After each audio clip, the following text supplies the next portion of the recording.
I say Ubia was center now pulling a Ibiano as Ubia to be a man suspect. Ubia police station or a suspect. See will be real and I say any small Ibia no be a raising issue. But for me, I didn't Casano say yeah, say you are being verified, you have a ballot paper, no what call that process anymore. Let's be no be affected that way now. I don't see say because me who how if we has a body camera team we have them. Then no fast statement say yeah can say you best settle. And Sunny at was antibody cameras also no. Rebecca said the stakes are high. It will be trying to protect the stakes are high means what? Means both sides of no. Just say me who why and you may be Ferdinand Casawo. Emma, just say we are no. Bibia nye wiemu nti yana monkrofo ni biso momwaye kakra because one careful I say now no whatever comes out no one careful pe ebekwa kofa say bibriaba me my problem is that abranti say bia na police for na wo ho a mental deranged person ya ombabono so ade obehwehwemu no na ntisa na is it not that ne papa no so say or your mistake because why would say oba no say or you mentally challenged and then na Osman say cause sade we never breme na nke kwa kwa eno ni asem no say obi wo ho no ma oye first time voter into on fasa dami na omode ye electoral education no omode kokko rounds and akra no instead of some pick back no akota no nyina ba enti papa no na ono so ekwa akopia ono ane ne ba no di akwa akoto asemu because papa no has to be blamed for the bano situation because me who ana that time no so na who de kwakire hwan ati bi wo ho you have to avoid it because adwe nipa de te ho no bibia wo pese wo hwiem enti it's fortunate to say Abrante no mama and I'm very happy that even in states na obia amfa ne sanka no because baby ana ka police money wa so mo nim sakra no hyeda anye stable nti no man form sanka no na wonim so onye stable wa de na ode ba no say bi onye stable nti asoma so mfa meye bi ova meye dey doctor ma me nkwa oboase na ese bibia si ho my ho so eho ehuru pa na ye ne yenu abema na nan yaw endi enkomo Calibos Madam boko de nyamiadu mu na ekonso ahanso boko pa nyamiadu na akapori so de na ekoso ho many aba meda wase de might aba kuma FMC tifu awo mo 8 no mo sanso ehwe na anopabe 11 12 mo ho no na police center no dos ntini ye bo apra na nya nti ye se otu bi atimi akoso ewo ye Obuasi Akapolisi, one of the polling centers in here, for modern Ebo and among Eko who could decide here, Air Cost or Honamna. And it could be clear for a year, the dear motor police center, so no much you say. At the end, Eko police center, what a month at Santa Saint a year. Presiding officer or see only money details in the report and see our police center on outside. If the outside one and the Mamufe would be a could be command on which you say Abema Bako and Nana Baba, but no more. Now say would be a show of one baby or month for abandoned for any day counter and no and our more mono. Yeah, allegedly, almost a NDC food, so Akoma and so lady pinching a buy and a new one. I'm assuming he say a year Ghana a armed forces, so that for you, actually, Abba a Honomoa, if you feel, of course. So, and then besides, it's true, if we have boys in a buy, and now say this, Ghana prison office, a service, a need and I say if you Ghana armed force, and I say if you Ghana police service, I don't know what you say. The trainer train the so bit me actually say a year to me see and answer or maintain and the two unity the yard will do to me actually. Na Nipana it's only can on so no.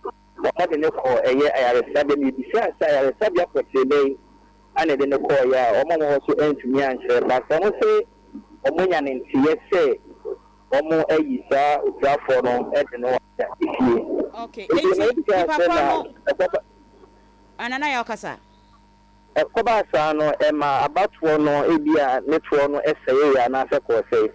Am si sa no ema ihu kakra ba wona manfo ka se de bi omoto abani nyina no na ase bia mentine ho ase pinche ya koso na so nye sa na tie no be 20 to 25 minutes no bibia sa so koso wa na your call center hodi meche se eniema ededa na kwa mama ku no busua koso aboni bia into AC or no. Okay, inti apart from akaporis ho na we sa misunderstanding we ya ba ye no baby a wo wafa ni nyina no nso no sign na wo be ka say process na ko. Ofa baby a me ma fa ewo obua say is which me aka say ya receive ye be 100% kai bi me ma kwa ko yani the match excluding akaporis the akaporis ama be 95% was easy. You see, I make a say there as we excluding the akaporis and no crampo no and you might now come Mabia air force kama or was easy situation. That's papa na ya for we need the chema ye na after 5 you be sign about ho na you know ababa be di enkomo. Okay, enti my embra wafa PV jantwa ho na yembisa ono nso so far observation the otie ne the wuhu ne nyina no acho so be rate ne sen anti bi say me baby amako nyina de me share dan hu bibia disturbing bia say me call swame Bishop Sapon asoro ho ye pulling a friend say center na ho ye very quiet na me beto aba so me share south so say ba fa koto ni mo so na ho so very quiet. But I'm saying, 2 years, I'm not making them who some say St. Anso school no. Na ye because ya. And you for your hand counters say ye the kind. Nipa na move vote no. Oh, okay. And then yes, sa yellow device when you let and let you cry. And nipa ni bisu claim so it delayed your friends and verification no. Okay. But no, let's assume say I'm passing which friends enyampa. Say a delay no corner. Obi a would delay and will be answer 5 will be on 2 years. Yeah, I am point, you know. And this is a footballer who delay when I said 90 minutes. And so I say referees my point. When the 5 will be a dicky will be a 2 years and I did. This are liberty no moon to you. 2 years to go. Oh, but we had more. Me, I'll get back on my car and say, easy no.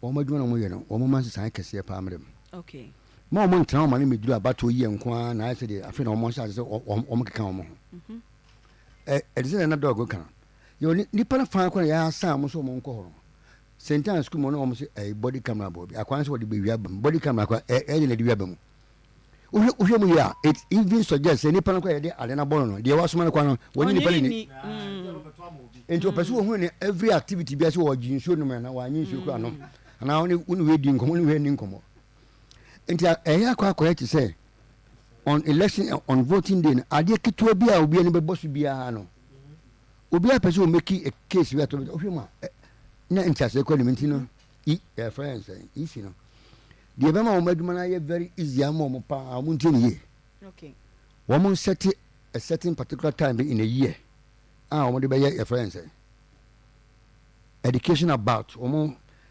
process ni procedures na wo se fam ye den eto aba okay no mo san kire mu every step bia no ade kudie nti a ye ni sei na ye nyi ni sei okay na o man kopo hu se die nkofo bia adwom so mbetime wiaba mo mbetime wiaba mu nyina no bia ni sanete okay wapampacho meba ho na mayen konkran na menimi nua be ma Christian Yale endi enkomo owo odododio ho aha Christian Yenia o si yenia yenia so ampa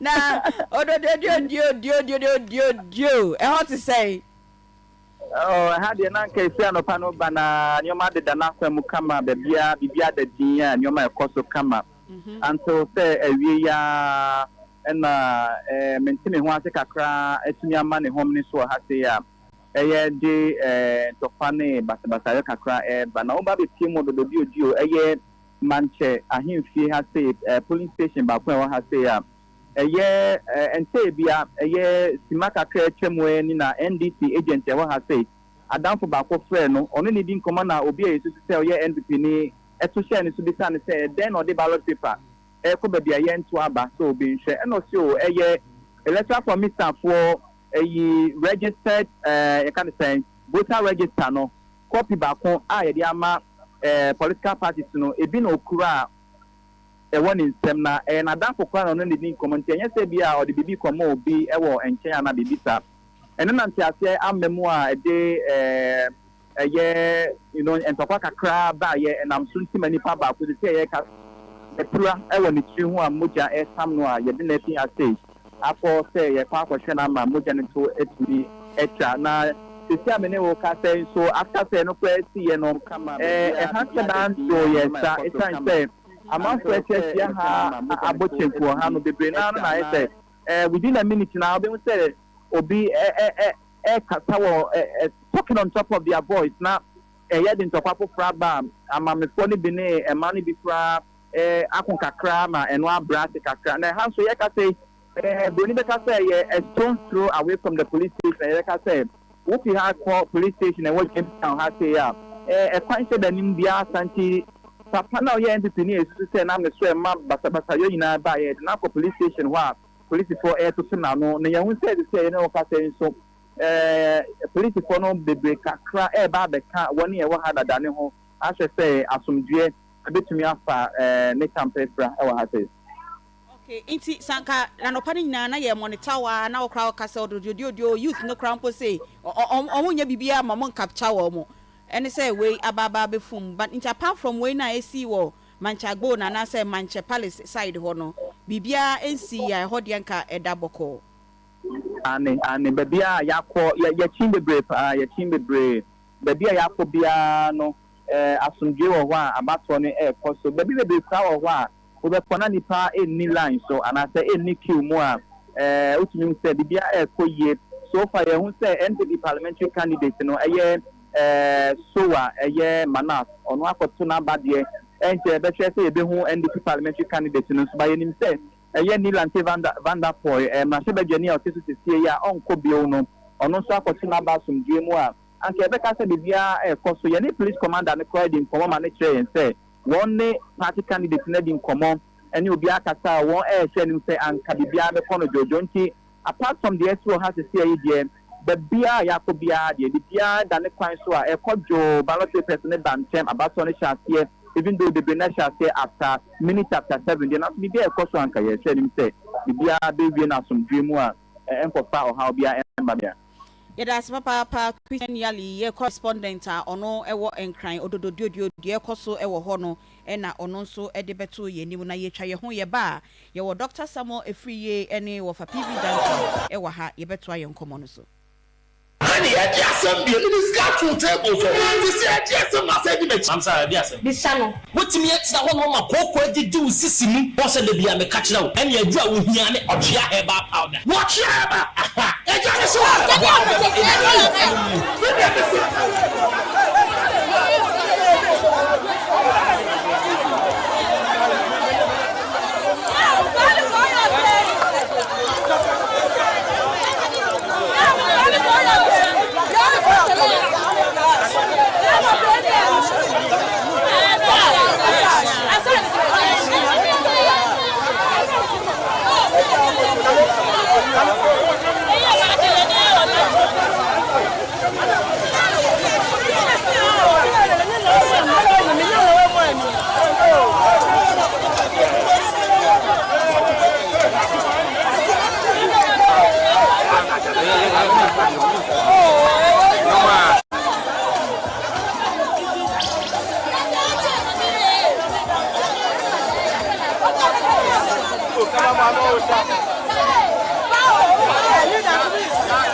Oye no science you. Over to me on your Facebook and walk out head Dr. Stephen now one video where there a video of the day. Now MP no be to na ban watching no come on. The policeman say gina hono. Also nyako ko don kan sense no abade a wo etiamra. E say che officer ni hu say media for no ye no. No na abade na wo ye. Wow. We it's am like a pao. I don't think I did boot in this baby will be unsure. This will be blaming officers. A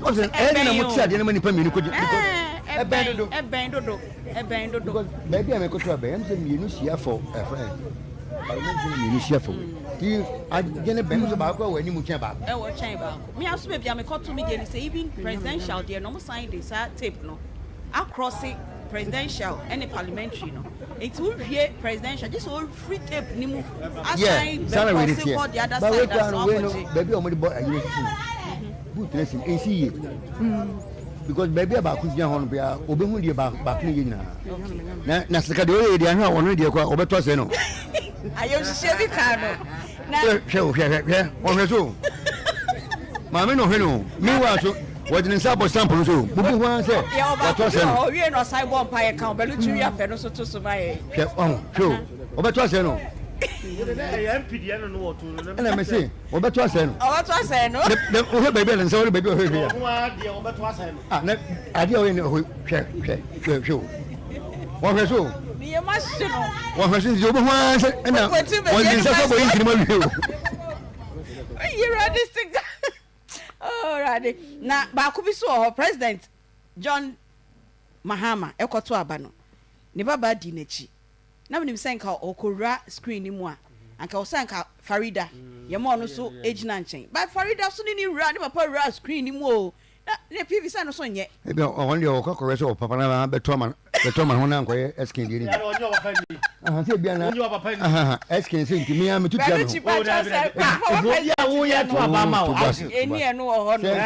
asking you dancing is young. Oh, you can't let the only ones who are Thomas Hogan. And is a Biomuna year film, but sir, will be a woe way pa. Possible, say. Unkai say. Well, they were no drink. Sir, why will your candidate now was a mental? Oh, Cotraba, baby, I will but already what I shall say, oh, Trama one. And it's not if you say, I support the come. Well, for now, yes, I now can be say, yeah, no mistake. Electoral Commission, they also yes, a human also move very in Kakra. Okay. Dear, you say, for you, what you friend and to 2 no better service, and no, the man's and go for Bayano or Mamma. 4 years in a trouble, your motors and dear Panama. Almost gazette resource, we almost any BBA. But I won't take it time. You see, it does our time here. We be piano be answered to us. Almost shall see and peck being for some bit of money party. See, send the party as it was sent the party because I can between AC or business. No, as my canyampa. Because baby Edwin. I was saying to me, and money ya said, next time can you be voter register? It is a party bloody agent to be town. He said, process not to. Yes, I was saying, it's me for Quemsi any year, but yes, yes, can I add you 100? Okay. Yama, but will be and some saying, they be another tension. I didn't know na a faba. Woman, your process in the 4 years. 1 year be aqua and from the 3 months will be sure. Okay. It be decided, mana. Woman, me and Peck being faso. Say by a time, be or no one tea be a will to be a better say. Process and to say. Okay. Now parties in the yes, so you another a friend, as you must hear. Yes, you may call for the process and idea. I see. Near her say. Bibi why be a course the other time and near the next one. I was say, you be beer, near yen and tem near come will be at once. Okay. You say election yen and ye compress bibia no. Okay. You over in Facebook on my over say independent candidate. Nana Kwame Bediako Shedda or so qua and Shababia didn't you hear funa. You was on also any year or more call aqua to or maba. It is so far the say almost most of the candidates no. You who some kwa to aba aka alanche matina so far yenya hu ono ne de but Dr. Baumi akoto e woni krom wale John Mahama akoto woni krom bole Nana Danko Kufuado akoto e wono so ni krom chebi omo running mate ni nyina na po ato ne de wo manhia e na opoko agima no no so ato ne de na wa mama so ade na ya na omo pe so omo to wo omo krom no e motivate in the way ana obi ti say John Mahama she say no why MP for all this one and then be the obvious baby we MP na wa na beto aba na to ba mi a wanya MP da wo firi nkan ko no krom nye ka hu no boy ka ana ka hu wo ko to aba sa ho ya you identify yourself no no tie wo mo nse bi iska won tan kan to aba no na na ku policy no ye MP wo chebi to na bi wa to akokwa no fine wo ye beti ase debi AKPV you say who free baby a wo na say wo to aba wo ha oh I think say na e ma hofo no so who say you are part of them yes it's like kwame nkrumah wan to aba wo le krom da well no kwame nkrumah wan to aba wo le krom but identification me sana me hu oh fine but at least wo tenkran debi o AKPV do ba je say o di abeto aba nyina na wo tenkran na abeto sa what should say the people now free money say bibi move say omo ya omo koye MPs na so omo to omo constituency ndia we ye ko anim na sa na ma wi na ye hwe ni e boy ka hu no we so akwa aban ka o mine na afa no ho ka what ko na ye ka mu sika su bi na ho ye hwe ni ni ndia ka no se ka mo je go no se fa kwa mi so etite ka ni na so awon boka bai e ka mu se gina we e che kusabe po menu mienu ye gina kwa ye hu achi ko ba be ye adwuma no atema no to aba ana pese akobi mi pipi fe ma ofa na mse nkam se mkoto aba wo mkunu ndidi mamska we na we unu sika na what the day just okoto aba wo di krom se ye no kure yo mo mu jejina kwan wo se bia me ye me ko ha me yare da obi fa kwan be aso okay but woman no ma ye MPs in the fine na pose ye so saba men sha beto e ho anu di MP fine na da ba me de won e ka hu no boy gunyai eno ne aso yo into what for one no AC or electoral process no so na yento e yade e hu ma ye ntran ma 4 years no e mansa okay ma ntran ma 4 years no e mansa ona ri we be na yasa ma de na aye hu idu ba bi yes I started from Nigeria for friends or my lessons previous one you we are yes ye ma lawyers na kwaya de ben ya police agent lawyers Nigeria for the be mtu ye na yes friends o mo we ne ye no o mo police agents no mo ye lawyers they are lawyer ni party process na so we from 3 GHS kwala obet you me pese ye demystify sa de e boy ka hu e wo si ni pattern ana ka batwe kwa nkentimi hyase an papa be 12 ade tia ne hyase wo bia to a ukokrom kwa adwuma tum fast no atuna ko baby and I to get to a time and ye wo fie kra wo mpie e ko center bi se me ko center ko wo fie obetimi ato wa I think we have to move to the church. Yes I was here ko sa ni ja we tem bia ne nsem enu ase me say enu a me say Ashtown atipi hinanim ho wo mo ko me engineer yifu akoto abai anadwo nan ko na nipa bi da so gina ho kwa the Heroes Park yi kra be hu say buses bi na buses no political parties na enye vote buying na bia indirectly e vote buying because ye gada wo mo be fuka na mo konkoto aba na ya na me bisa say no be sa mo musika so asa ka eno ni asem no ni pana obefu bus na kono how sure are you cry say wo kono ana ba workers college wo so am say be Friday so be hu say buses sawa so mo ko say no follow say e cost bi a me gidi say party ni so mo ha na box aka na say friends rural urban friends migration e be ko so because no abana fo no mo asantunta ho no a ro mo koto aba o engineer say ko na yi ho no mo ko pa look ni so mo ko no kwa o sport pa girls and ko no tege me come so me say sport ko du ho na o ma kan hu ma o no na be Africa ba asia be ye bi na ke we so dey na wo ko bai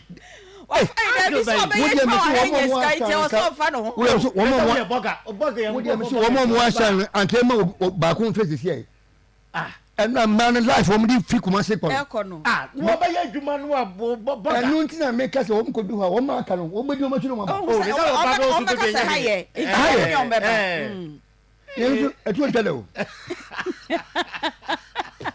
etu be ai ba no bada o ma te ko nyet kan handan ba se wa dress won ko cho mo ba se nyewe yo doctor ma membra ho na yembe bisao the election security task force no so far oba feel say oba ka say this year no omo etimi a handle eniama year than previous years and now share yema military deployment bi anko do enra yenya issues kakra say military phobia or hotels being that kind of thing no but if you say this time no IGP ne other stakeholders so far as security is concerned no ma yo madwuma yi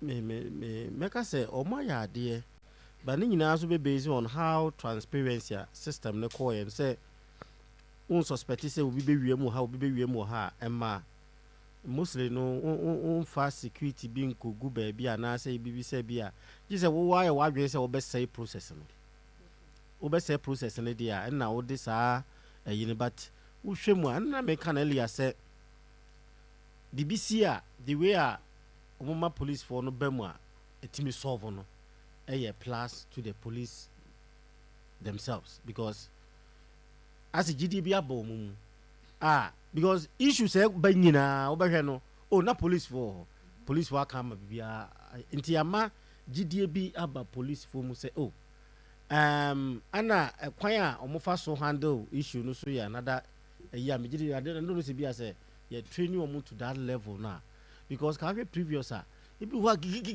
but they always solve problems in a calm way still na they not to asoko kay idea they not to asoko there then means that there's a problem where to say the boss ye but issue be see always actually ya stop process no yes ye train one be about 3 hours time and sana bia I didn't go crying to me and san to aso. For security wise, the police has able to improve on the previous or more management of security, election security. No my idea, and say because of collaboration, and a party, so now I'm say they are now understanding the process of election. Okay. And I'm so more educated because in America say.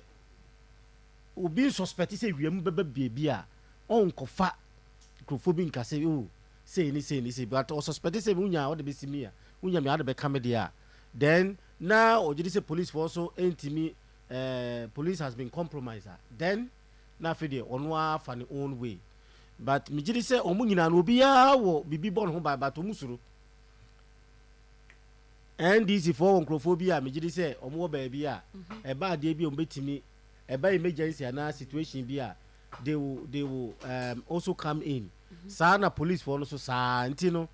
That is the MPP. Okay. But I think in all, no, the police has done well. And beba wa fa PV janto ho na ye hu say Dr. Baromia campaign team no address media no. E wo say ye tie de ekoso na ye hu omo so concerns bia omo wo.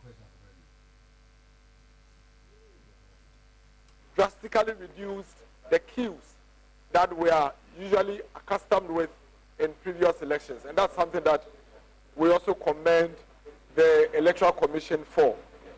We also see the swiftness with which the security services, the Ghana Police Service, is handling issues as they come up on a minute or per the hour. It is important for us to note that in spite of all of these things, we have experienced some delays in other polling stations, but I'm very sure the Electoral Commission would have a strategy in place to ensure that everybody in the queue gets to vote. And so we are encouraging our fellow citizens to move towards your polling station and get in the queue and exercise your rights. This comes but every 4 years, and you do not want to miss this. In spite of the smoothness of the process and the obvious acknowledgement by all of us that the process since morning has been very, very peaceful, we've had some few pockets of issues that we believe that we would have to highlight. We need to do these things in order to ensure that we grow as a country and to also get it to serve as a deterrent to other people who may want to engage in these things. So this morning, we had an incident in Kintampo South where an electoral officer deliberately, in giving the ballot papers out, was tearing off the face and the column that has Dr. Mahamudu Bawumia. And so obviously what it means is that when the voter receives the ballot paper and goes to the voting booth, there will be no Dr. Mahamudu Bawumia for the voter to even cast their vote. And this electoral officer actually issued out 15 of such ballot papers. Thankfully, due to the vigilance of our party agents and our party people in the polling station, we were able to identify this, and as we speak, the Ghana Police Service has caused the arrest of this electoral officer, and investigations are underway. And so I'm sure you can see these ballot papers on the screen. And so what you are seeing on the screen right now is ballot booklets of close to about 15 ballot papers that have been issued. And as you can see on the screen, these ballot papers that have been issued do not have the image of Dr. Mahamudu Bawumia because they all remained in the booklet. This is a very, very worrying situation. It's a very sad situation, and it's something that we need to condemn, and condemn without any. And you just watched the communications that. Okay, anti-communications director, Eddie Man, Dr. Mahmoud Bawumia campaign team. Miracles Abwaje ena yeti se omo addressing the media ewo enkran efa issues bi a ekoso so far as elections no are concerned. But key one na okan ya me so me di madwen about night say yenkwa abontin yenkwa to aba omo wu say abato no I say voter turnout ebe wo form na wo fa unim ko nyene ko na me yiwa no ye me yi ano no ye kwan fa so subsequently aba ye toro I mean who the good reason I will say ballot papers and print and so almost centralizing no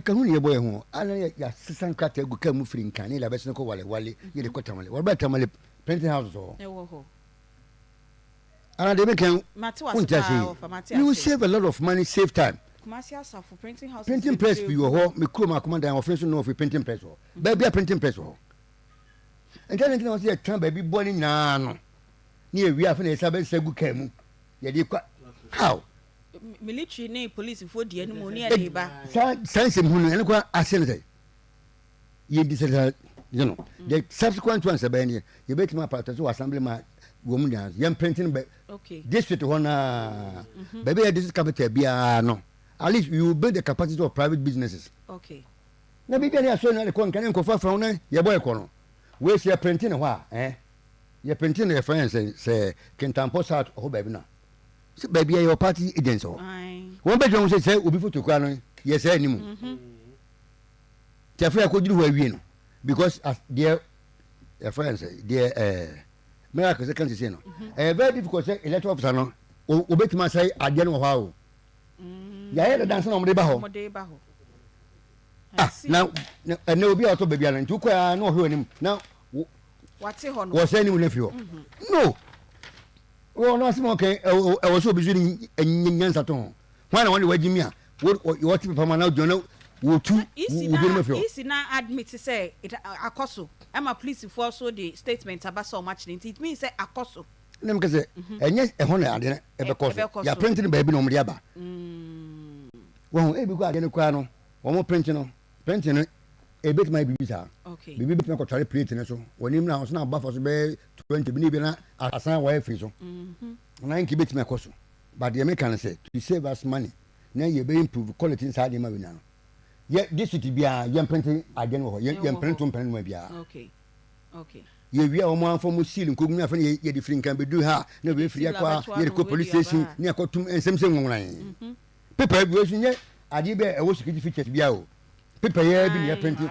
ni ye wi a ye stamp president common sense ni ye gbo ka hunu ni ama adana hu ni ye di free we di free kan be se ko sema du ha no we so mu ha na we tu ka di e nkosa sem si a na parties no baby e di ba kwa ko no ma ka security dey obi ade we ye printing baby this assembly bia wo a e be yi okay and then if you want to be more adwuma ya dia ketua so a na de bia won sa de ade so ba be so aye e kabo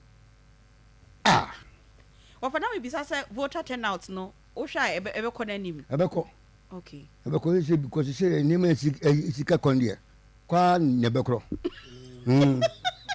sika kon dia Kwana beko. And so I say your correspondent crowd your mokasa say I say we beko na ni Mama can say me cho. sentence na dos nintia. So be kaya 2000.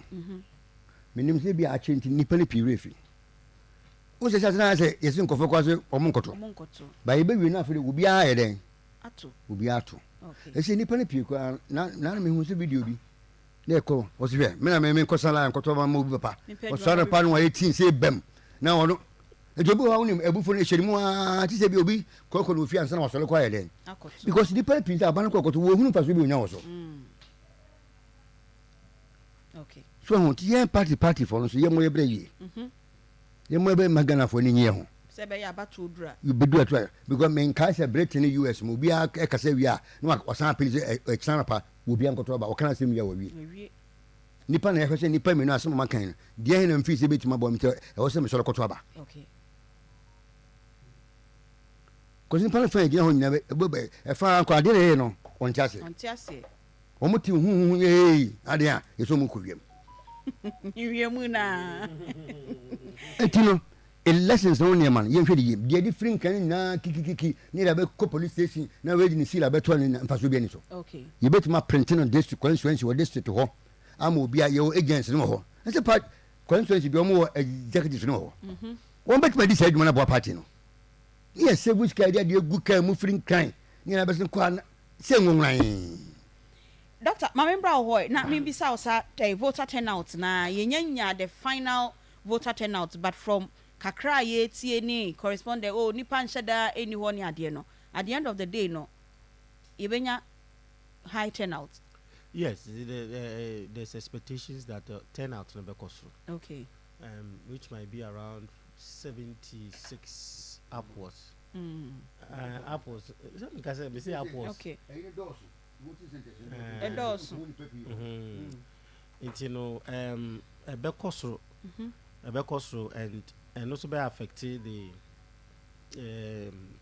young can say directly but a be may who say be a parkour no be winning say be one touch or run off because that turnout no so count a lot. Last 4 years 2020 not turnout no 79%. Yes, 79. Are we hoping to get higher than 79 this time? Yes, we are expecting that because we hear me koto ye no and upon me call hona na hono ache so kakra na me hwe na is almost about me sure mo blue people be na o mo ticket. At that time around 9:30 no na who say nkofo aba and me sa ko we no na sa aba until I believe say and because we kwa wo shedan ko to queue bia me might think say am but people are voting because of ko be bantem into be kwa ebi also a ofre omo a omo sisi a no mako makora bia me ne chat sisi a o tikuma se na also to obekwai na na ma me afre na I think say around be 12 so mera na obeto and you no nko 2 hours people na akada ya yes you know also we odru ho okay sisi a odru ho okay and it says now I say young ones and what I've identified is that omo ankasa na so omo sheda empeso omo beto omo need that motivation you know. Just a parent, you know. Yes. Okay. I think about 10 encounter be a mania from people, no. And the church I say, but I could be glad wada. Got to about wada. And I don't know what I will say.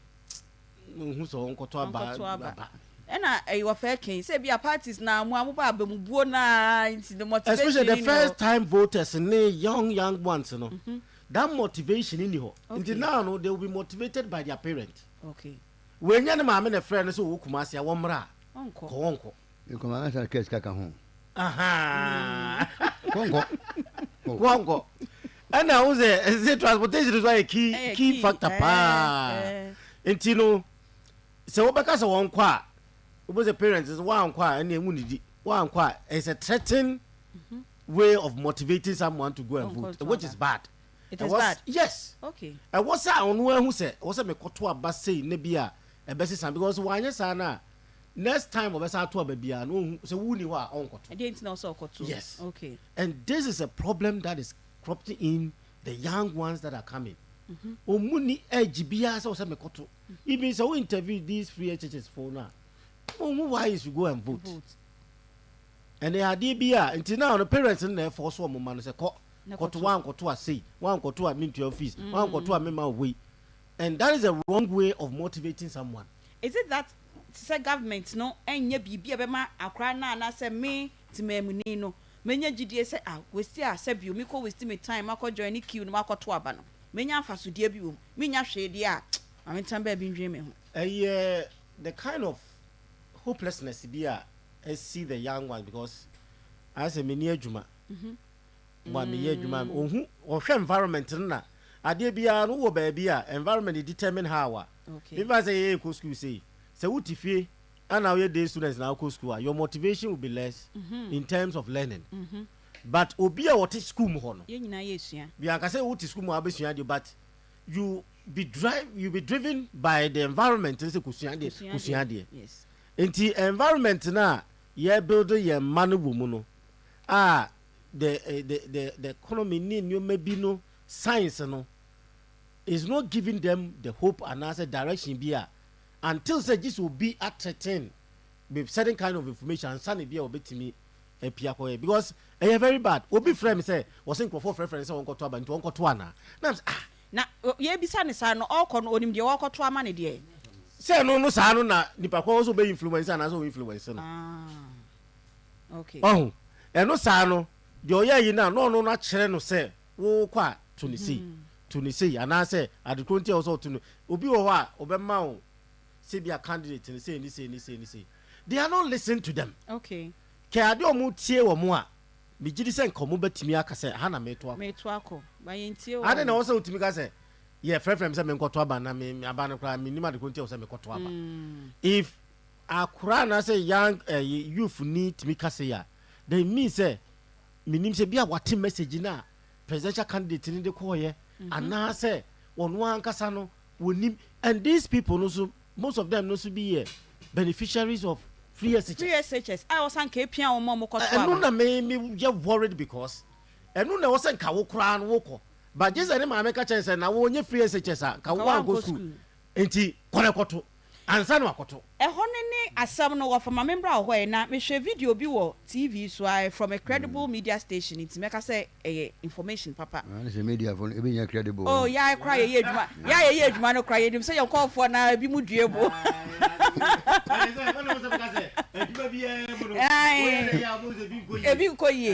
Na akrano omukọ I think last rally na MPP ye no was CB or Dr. Baumia it is possible. Now I think obey student free SHS no be say free SHS no e good ana or say oh e good o nanso omo ho kire won and obi say e wo kwan ben so eduane die mu congestion e wo ho no mo be fia o betena fia kyesa ansa no makọ into akra we ti say de na Dr. Eka no or benefit from free SHS no but challenges na e wo ho no e no kra betimi aye ne say ne aba no kra won konkonkoto ye dangerous ni say o ma me ka che ni say enye free teacher anka wanye den wan ko school so what is simply suggest say akwa school no emfa no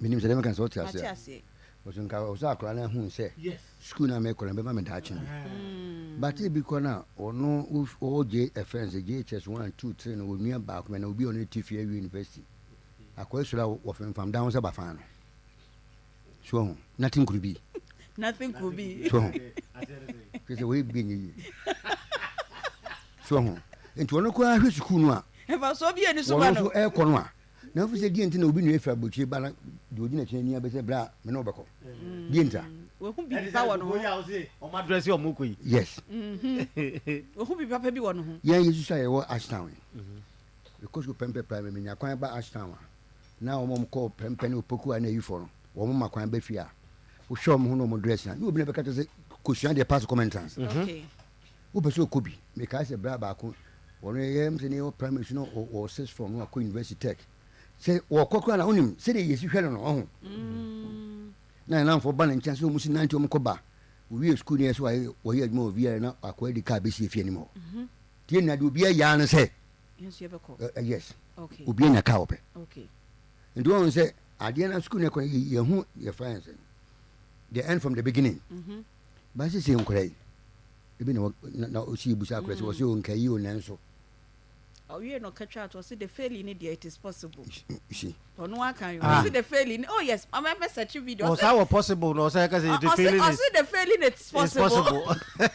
Oh, it is telling you, say, or see a friend maybe. Okay. And Krana or Munti, if you say, yeah, or money yen. Woman who had the pot, yeah, yes. Woman who had the pot, yeah. Very dangerous. Yes, very, very dangerous. Which is, I did chance or manner moon say, a national plan be and some behind. Okay. Here's the case if you say, yeah, me, himself, and coach to make him kind to me, that's a bed and a bed one. What one can move, what was it?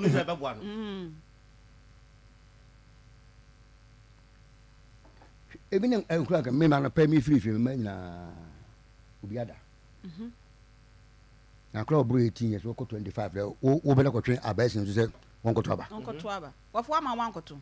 Huh? One more uncle to. If me go to me, and it's a brown, my catch was a brown.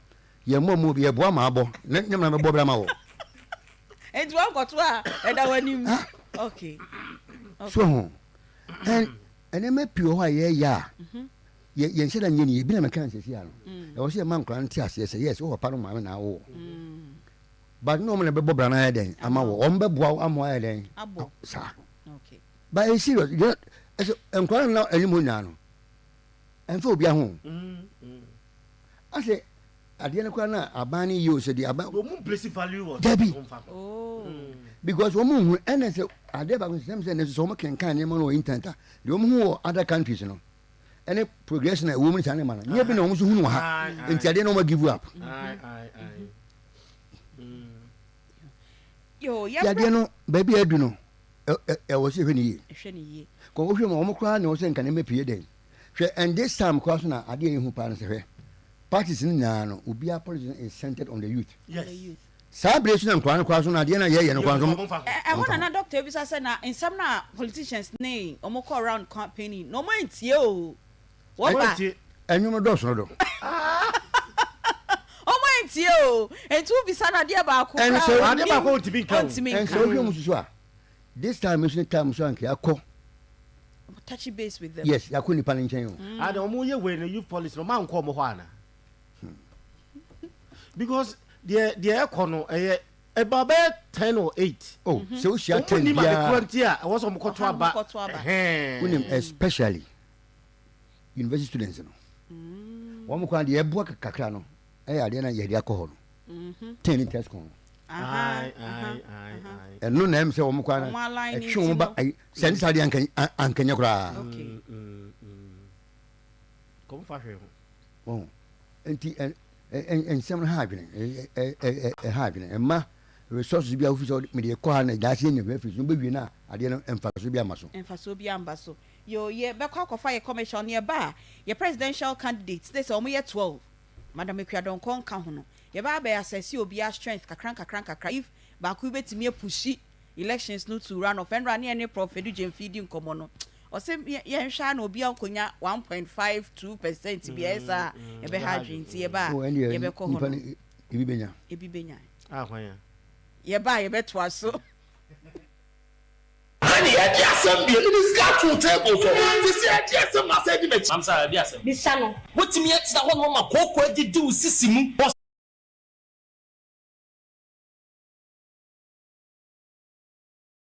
the MPP, myself and our parliamentary candidates will emerge victorious in this election. How do you see the election so far?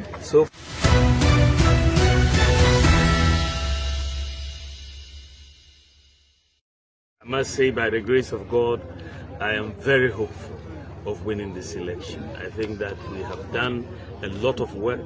We have put our message to the people.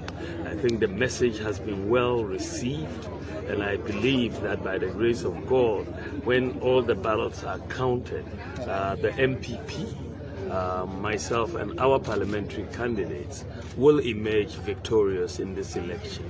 How do you see the election so far?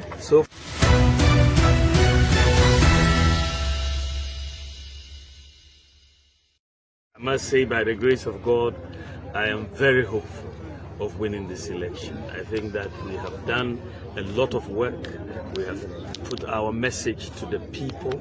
I think the message has been well received, and I believe that by the grace of God, when all the ballots are counted, the MPP, myself and our parliamentary candidates will emerge victorious in this election. How do you see the election so far?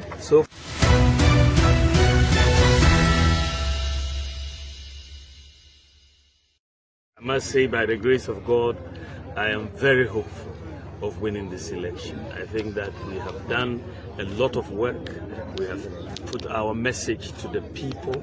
I think the message has been well received, and I believe that by the grace of God, when all the ballots are counted, the MPP, myself and our parliamentary candidates will emerge victorious in this election. How do you see the election so far?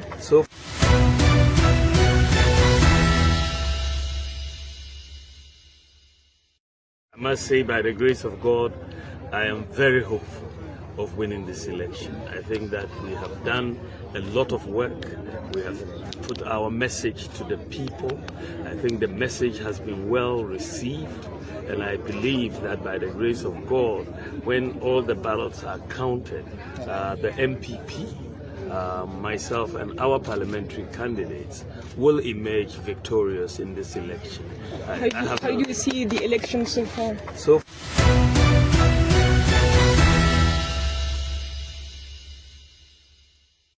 I must say, by the grace of God, I am very hopeful of winning this election. I think that we have done a lot of work. We have put our message to the people. I think the message has been well received, and I believe that by the grace of God, when all the ballots are counted, the MPP, myself and our parliamentary candidates will emerge victorious in this election. How do you see the election so far?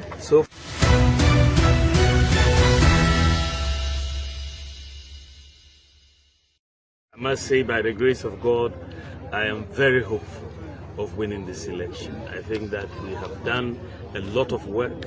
We have put our message to the people. I think the message has been well received, and I believe that by the grace of God, when all the ballots are counted, the MPP, myself and our parliamentary candidates will emerge victorious in this election. How do you see the election so far?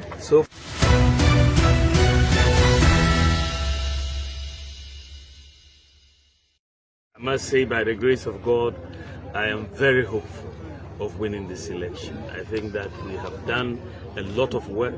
We have put our message to the people. I think the message has been well received, and I believe that by the grace of God, when all the ballots are counted, the MPP, myself and our parliamentary candidates will emerge victorious in this election. How do you see the election so far?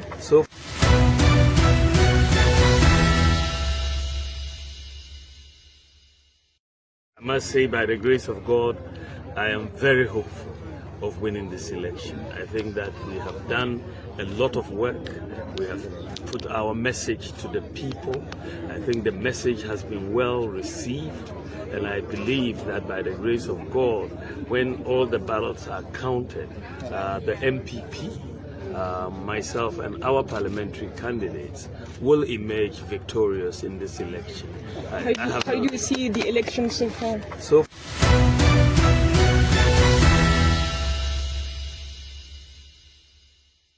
I must say, by the grace of God, I am very hopeful of winning this election. I think that we have done a lot of work. We have put our message to the people. I think the message has been well received, and I believe that by the grace of God, when all the ballots are counted, the MPP, myself and our parliamentary candidates will emerge victorious in this election.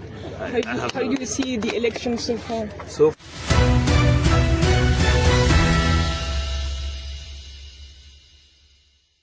I must say, by the grace of God, I am very hopeful of winning this election. I think that we have done a lot of work.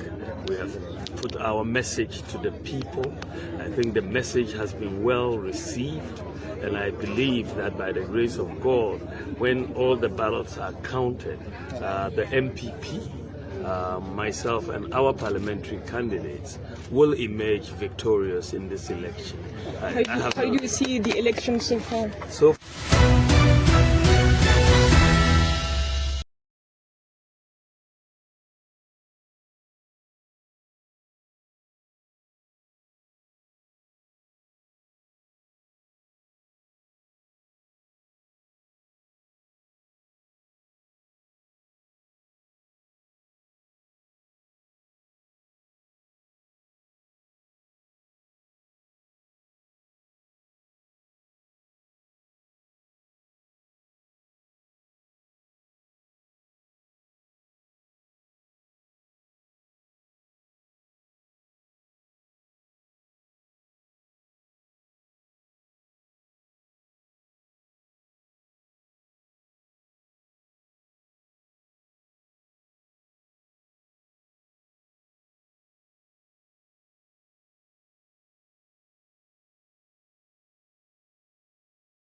Setting in we are dying ubeko position okay we do be abeko and one say say time you see why you see a year ahead of your friends elections no ba o kan obi amfiu hwe from 92 from 2000 wo kai time Rollins issue bi ba am say okoto jacuzzi bath amana ire ai say na ko fozika ho asem ehwa no bia ashase na bra ye bre na o yele kakra o yali no ko jacuzzi man won ko dwa na wa twinska gugu France wa twinska gugu ha si na wi ya no wole se wi ya no ko fo ba e profound statement o si social influence fa ni pada social fa ni pada obo adwuma nkole ko to hotel yi no akọ ye ko ma de tu no ko mbo no ho abaso no ni edwa no mesi wo ye saje no ya akọ ese sofo akọfa akola woni ne tena akwana nyinsan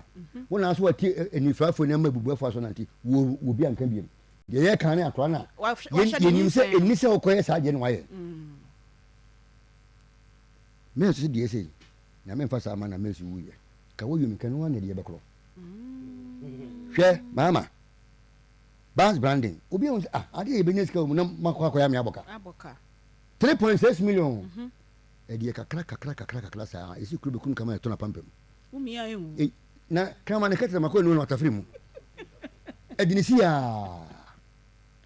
na na kufa didi bɛsɛ de supɔ no wɔtu no nka no bɛsɛ de supɔ no the expensive food in the world ɛne sisi ɛda pa hwɛ adeɛ de kufa do ba pa mo bɛ ma no remfio so be fight corruption and that profound the opposite private sector na unipa sika gunim pass wona mo ko nim sika no second one ekofa e besi nne won say yentim to scanding MPP party ni na wan ye nipa ba ko otimi so gina say aseme de yanhweri a ebe den ebe hadwin obi e defend na oni na wu ye no kwako na gitu no ye mbabo me woni ka present tie wona kwa wudi oni ba ko ade wona ye mbabo okay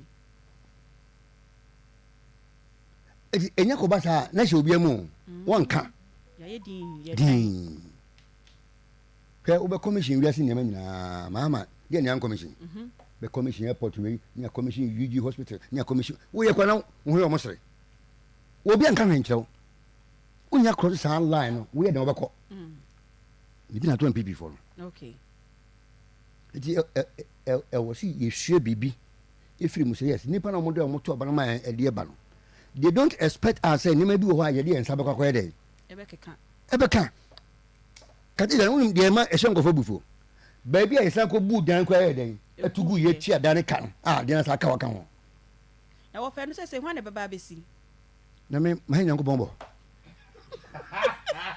ma shebo mi busa ma shebo ebiada president no wadi won komo eju bo ye say enya sa no na mama wa shebo sheda shebo ala shebo minti ye ekono ko na minti musa no wonde wo ma ka butia so wo bi shebo enta sa expensive hole ye beda ho sa na na ku faliti enya kwa shebo no wo bu obo so shebo nyankopon kwasa isi wo twe se na yire fo no so ankware ayawi ananias me koto ma ewari so ska hin botom na dog akwan papa dia fa so sa kati do ayi hwe so open se sincerely no ka se Ghana formation nyankopon bo so ma media konwa mi sia so na yeden wan kan kase so be boss so mo so wan enti de me gidi nyankopon wo hira ba ko a yeden e kam pempem to wa be boa me bia no ni na be yeden be hrai no afre Ghana Institute of Reference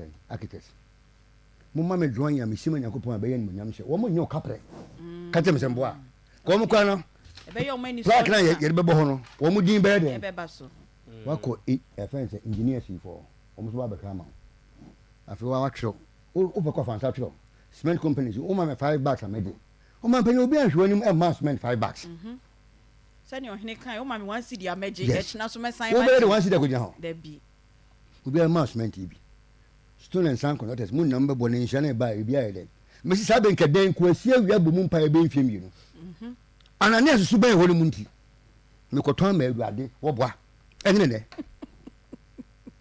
anaka wo ko ni krom ni ko gya asase 3000 acres watu ekufa du krom yesu fie watu din say ekufa du krom ona chichi ko no osi adan nsi o mesi na ma awade no fa di yesu fie ai okay ko wasa di chian da kro ba ko nkofo ko ko si dan ko wo wannan ko wi wo pie bie kwase enti ba hebo me ko bi mampanyi me shebo wo shebo ye na ko fa obi bo so le be so me tiwo mu obo so na ko po ntan bibi sa say na ho sa ene ka de be ka ho na say bo bi she o timi beto aso ha se me nyamfa so afesu dia ese ne fa so be ba ese nyankopon bo afu ye be pa nyankopon chew ko se esue ebu wa fogu ngan na kira obi ankotom na o me na ba dia do nyam se sa de be no Overty. Police surprise. So we na sa adan ko hyewi. Okay.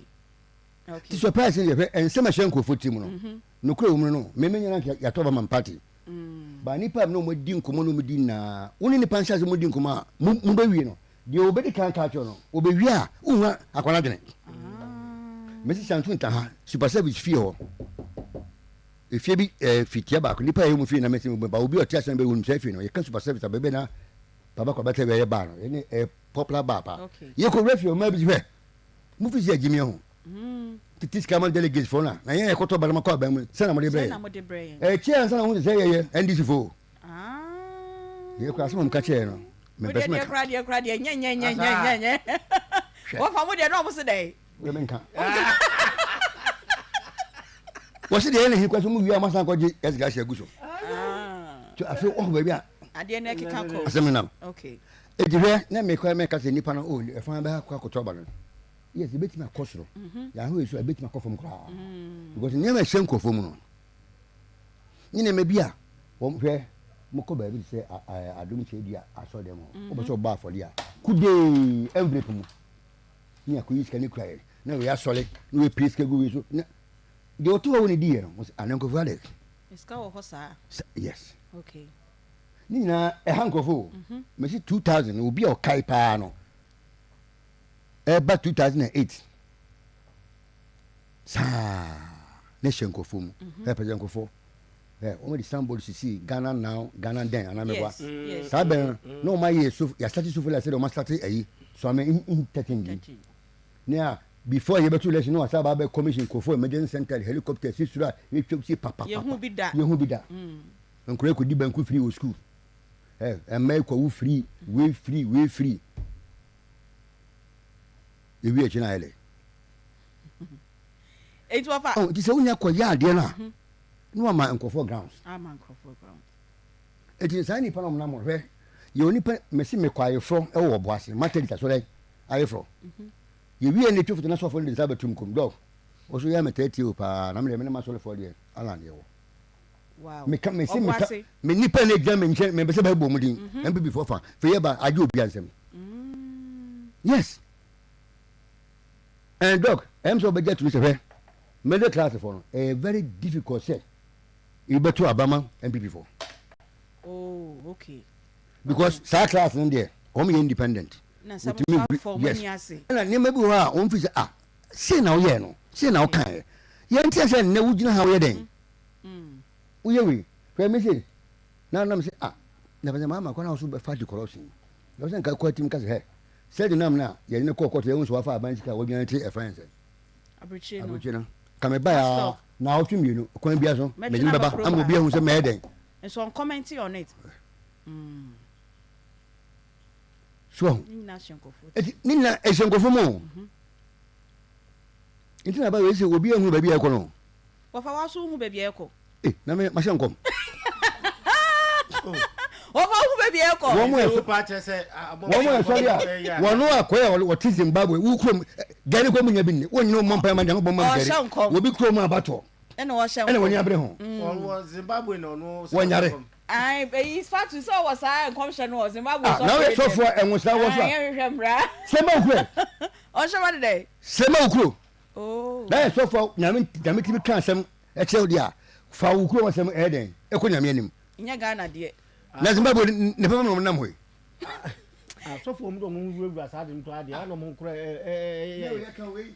because about spiritual Debbie enya spiritual yes hu so mo ye ni na be to abana na sa dai hu ban nsamanfo na be to na sa dai wo family ade ye ni pesu hwe oba won pebe ma kwaji wi ase forget na so be pe what o pe wa won pe wọ́n wọ́n bá wọ́n pẹ̀lú wọ́n mọ̀ ìsìkà tó rèk na wọ́n tó wọ́n ní kápẹ́ wọ́n ní sẹ́ kọ́ ẹ̀ṣẹ́ wọ́n ní kápẹ́ díẹ̀ dùn àdébẹ́ yẹn. For girls.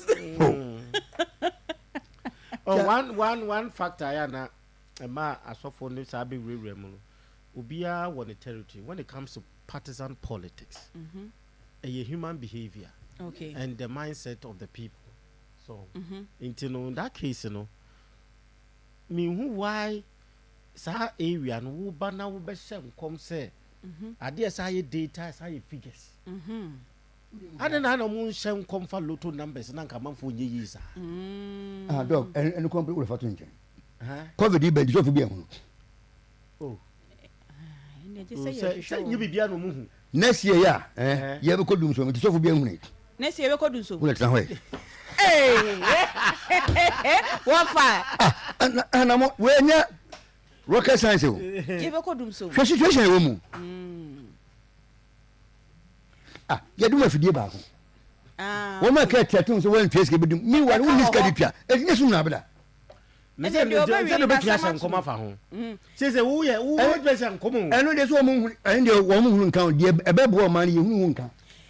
Doctor, me sounds way. Now, you call pulling of surprise. Within this week, ya come some ye handle sa topic we elections and spiritism and all those things. Nay, prophecies near the no. Now, if I saw for much come 9 on the elections. Out of the 9, some a Yakupon Bakuna or reveal each one. Sanka was sitting near Kobako. 9 no, a found her. It's not me beside Reverend Kwame Quiet and say, is God a confused God? And God is never. God is never. My NTA PV of a dear now, Casa Zimbabwe Nina. Oh, one of what you come here, here, Doctor Mugno.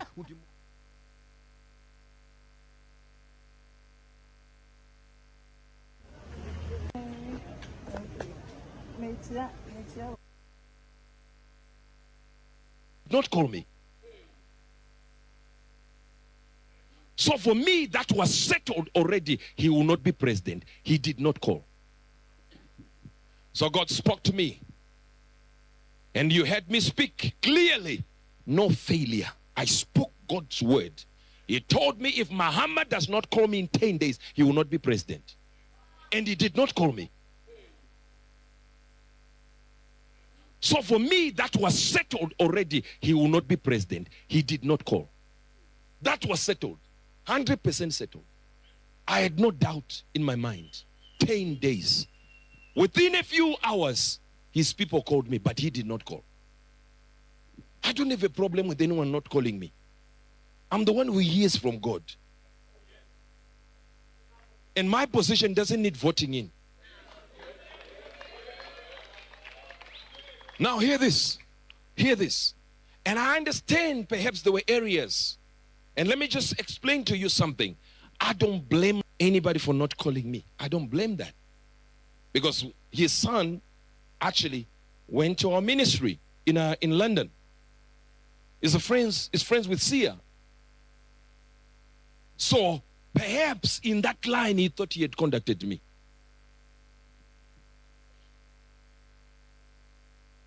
The chief of staff called me. Perhaps in that contacting me, they thought they had contacted me. But I told them exactly that if your boss does not call. It's Zimbabwe, Sofu, or no sudden come shower, say, no. People or Yaminipo. Or Yamini. Moses, you go, Mamma Casaman. Yeah, Bonsai, Yaminipa. Moses, ordained by God. Ordained by one. Who created us? Moses, you calling Yakupon Castle, Manimukan, Nasituno. What does he? I may say, well, I hold you, Monsieur. Well, I'm soon got that. Oh, no. And see, doctor. Yes. Politics, elections, and yet whom was him. I saw for maybe use data. Science or media, they use logic and psychology in the way ye nyame somno eno ti da na sebi wo school kakra na omo no challenge kakra because you can dissent obetimi every day between the lines all because omo based on they play on the minds of the people uko kan e baga say wo de onye Christo ni but the fact is that omo share system no ma no akika bibi. No, what the moment you come in, you don't speak the mind of God. God doesn't come in those things. Okay. Sorry, no, Yameno is about our spiritual development. So, which Akoma, Nebia, Yameno, and one thing is that they think say we are spiritual, automatically it will reflect in your physical way. It doesn't go that way. Okay. Ubet me a bonfire 10 hours, 20 hours. If you are not a hard-working person, honest, disciplined, you can't progress in the physical. Okay. So Moses required you to talk. Well, 21 days after trouble body. We University yet to me. Rules of engagement. Yes. Oh yes. You only have to say on your mind and we are upright. Okay. Fentina san football baby say you do baby at home was associating Bababo. because woman knows a quarry what's a more da they will come and support you. Okay. And empire what can empire no share I say only papa tifi papa obeso na pana san empa bo nya unim de obehye ntino wo se fo a policy phone na go obeso na pana de intande ne ntona mato ni na go se na my 5 who say wo dwe obi school fees ho de na wo obedwe ho first se de sini papa mu two fees sa na nyakopon ne ete eti nipa ne bo ho na so de ne na bra ba mu ne yentino ne empa ne dwato be fema san na du soro ho no e che ukre and 21 days 41 days near few way go almost no you but no so be tifi madam fu bi say ono obo se ne ho ache na say obo mpa na ne ho ayede ne ho ache na o hwe dem na say me se yakopon say won fe da hia dem ne ho nche na won fe no so nyanko da hia dem yes one was yakopon timi nyanko nka was be fe eduase ni nyame fe ni da ba sanko fo ya na ye nhwa de yi won kwaso but wo hen kwafo yes ni pet me jini we see say onye reliable ebe na wa habla ba yi yo we dey make sure we dey compare na me watch China na we show omo a they are not Christians enti no u kanya me asem kire omo a omo enjenti because whatever no the opebia ne saka at the same time no they are very hard working, yes honest.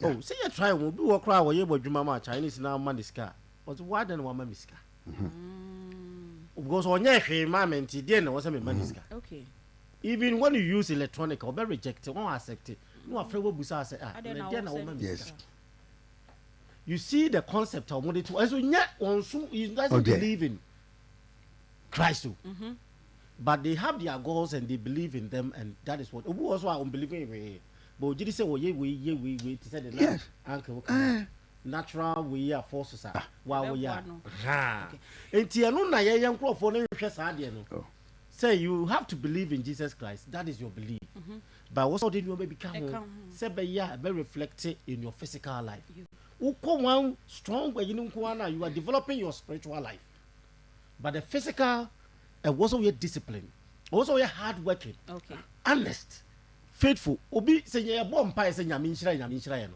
e kwa be so nyame bi hyira wa nya adwuma wa nka no kore a obi timi fa bibi nhyɛ wonsa so dog mama bisa question na me bisa ofa no 12 say o maka 10 ye the main candidate ni every ma 10 no why na ebetimi police surprise a obepia ye ntu era no wa wo koje ballot paper no hwe na eye ma say nipa dodo say ballot as curtains oh na ye dey ade we move fast so bia was yes uni mal kuntia hwe die ma sa je nyina e ban se edu bebe ni agi nipa be mienu mi anse me say ah me imu bia betima ye dey I president aye adwuma ni ye ni ye ama ba ko no wa sha se no wo ya de ko kan no bia so le jena u defend na olowa de ben ya standard ya fi ebedu ba bi no obi fi so won so betima ye because o hwe na ho no hwe ah say we pa na area me ne de man make me yin say a chense na o nya kokodo eno na ko fa sane ma be na ba na because hwe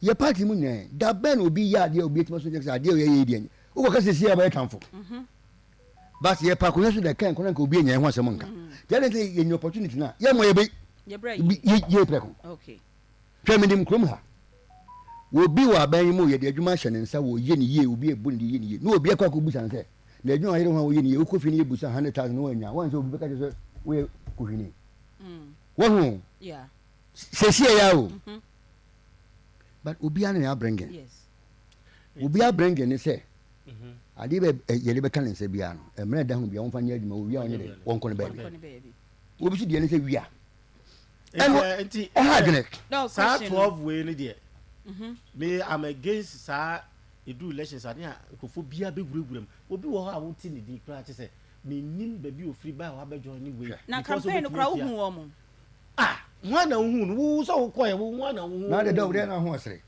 team bia egu a ye ko pe ba bobi Ghana blast o ha na kofo bi free ba bia ba akwa ebu kwa na wo wonya bi mo me de cheddar ne bia me gidi se maybe obetimi police I'm surprised there. Cheddar?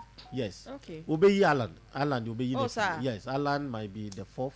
Wow. But the dangerous is that if you are not careful, so omo percentage ni boma they are going to push it to the runoff. Honey agree no. You know. Omo mienu no. You untimi write omo off no. Ba kunya 1%, ba kunya 1.5 and I say yeah. The probability say omo betimi push it to runoff no. Because obinya omo mienu timi 2%. And then we call runoff. Is it ejatum? Now should it go to a runoff elections no? I wish that for me I always say can you say call runoff because elections stressful even say near better ha near bekeka we near we ana you know Christmas time ana time you know end of the year people are planning and other things at the same way and let me tell you elections create a lot of implications. Transportation bedroom on yes has some bus necessary additional cost. Me looking at all this yeast printed for those things you know me shank I wish that in this a free system num kra na pay baby tena na de oba win no awin going forward no who feel say easy na nkasa and come out with a lot of stringent measures station that can be yes no okay easy the woman said to me constitution okay spell out a dear bit of a contest for president so only if you the bibi can say yeah, the personal achievement here then can okay we impact on country no also maybe I suggested they are yes and na you who say the person here then you know because but we are abusing the process. No, you see the man abuse ni say you need a new opportunity ban you conduct na kit sade no me say and that does not mean say we so bia so sorry ya no but so bi wo ho a that bi o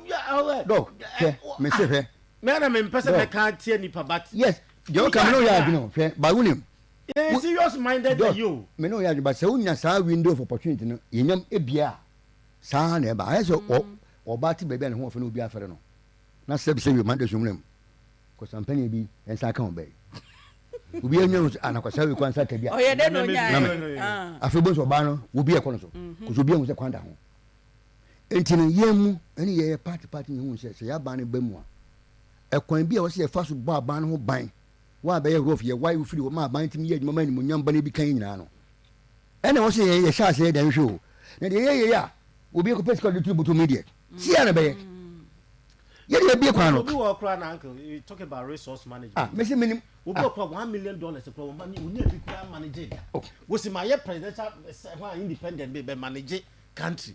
You know there should be some standard. Nyeze obia na dog ne wa be yi na dog nye bi ni se de 58 million akotu am na da hwe it is me to say ya de me kan say me ko scan make my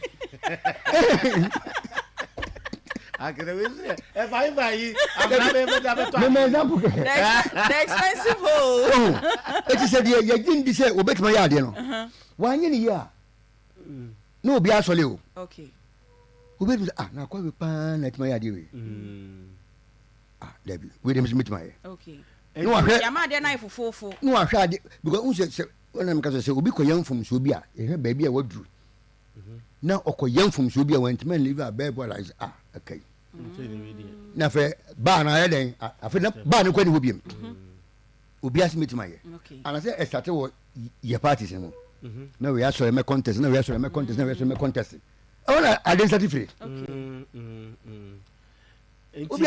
we have to raise the standard yes na yet me make sure say because for me pa me je paper na tin buka mu say 4 and so what in the rubber box and this is too much you waste resources kwa because the tin na ye ni nyina na e ka so na e ba oh ana yi si so e bi ko ye mistakes ni ho ahwan ni nyane asa print foforo na dia pa na obi wo ni namu kwa ebi wo kwa me nti omudi kura so mu ye yi na omu ni namu sa doctor me fa na wa bo na me pese me bo na jaja me wo na ha ho na nya dia because mu obi okwa wa anye poster obi okwa wa amba TV so wa anye hwe wo se me ye candidate then to abama nti na motivation is wo be se da chi bia wo de kire o ma se wo ye former presidential candidate these are some people motives and these motives should not be encouraged we should come in and solve issues. A man for Ninam TV so any echo rounds your campaign sending their message. You know what is will become message be?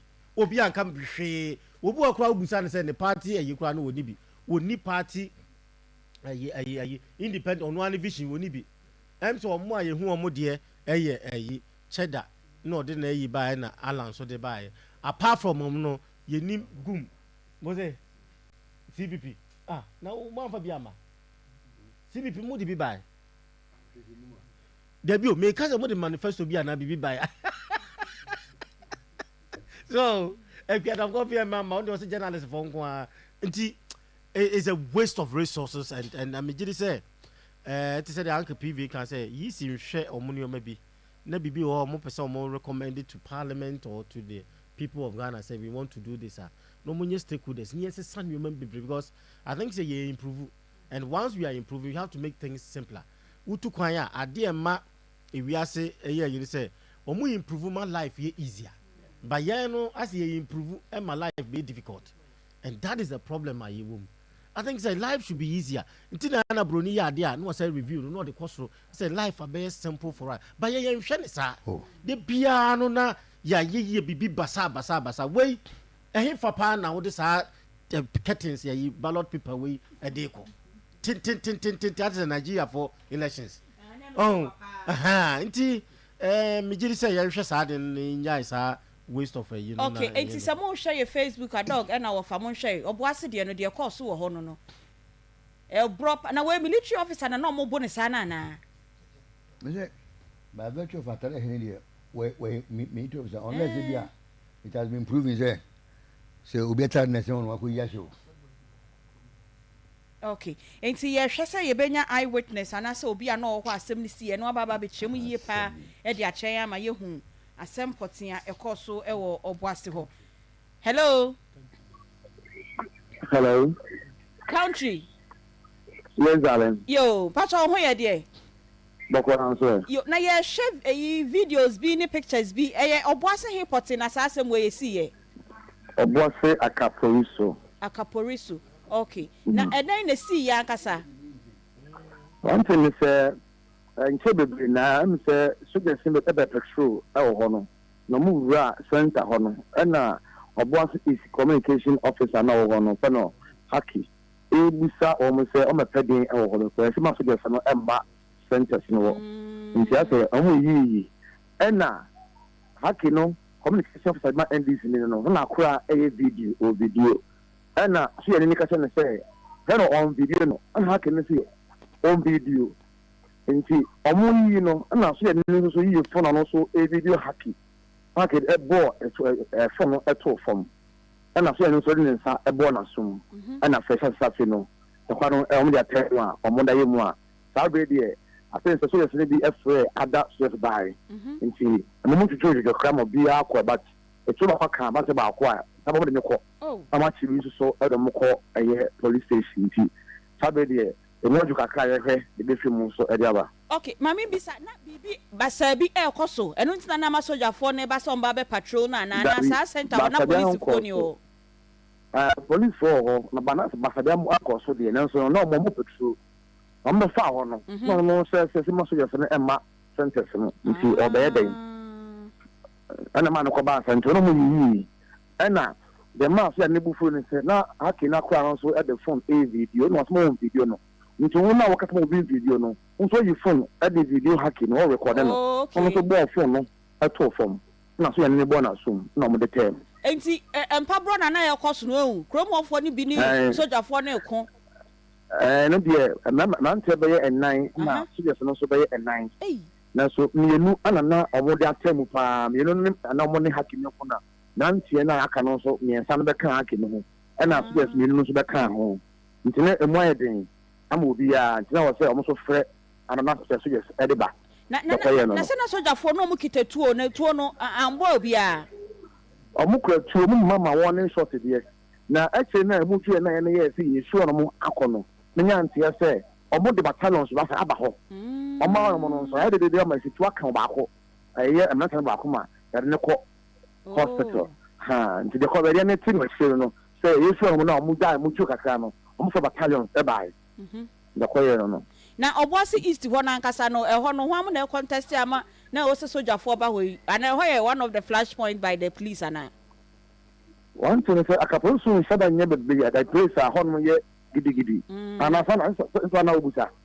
ai mi bisa sa how you get the other place of was on the back. On say, Honaka, your boss is Tuka for now, or more on money source kakra. And to me, say Tuka, no man, money source kakra. And to me, say, dear, I know soon see the man, or more than sending Uncle Petru or the maintenance because Hono, Mamma, money source kakra.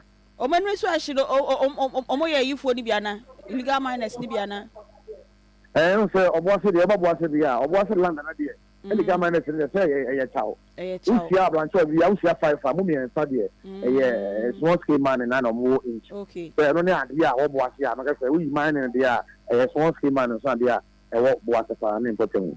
It's a disruptive about one, and I be almost I didn't see and not a main center. And man can't about one and say, we are not a one. No, a much more okay. Not a main, but the air to the same place here. There's an entire home to incident canoe.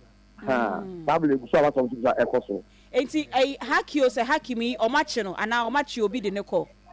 Yes, some of the and on also cram they were prayer as a trucker.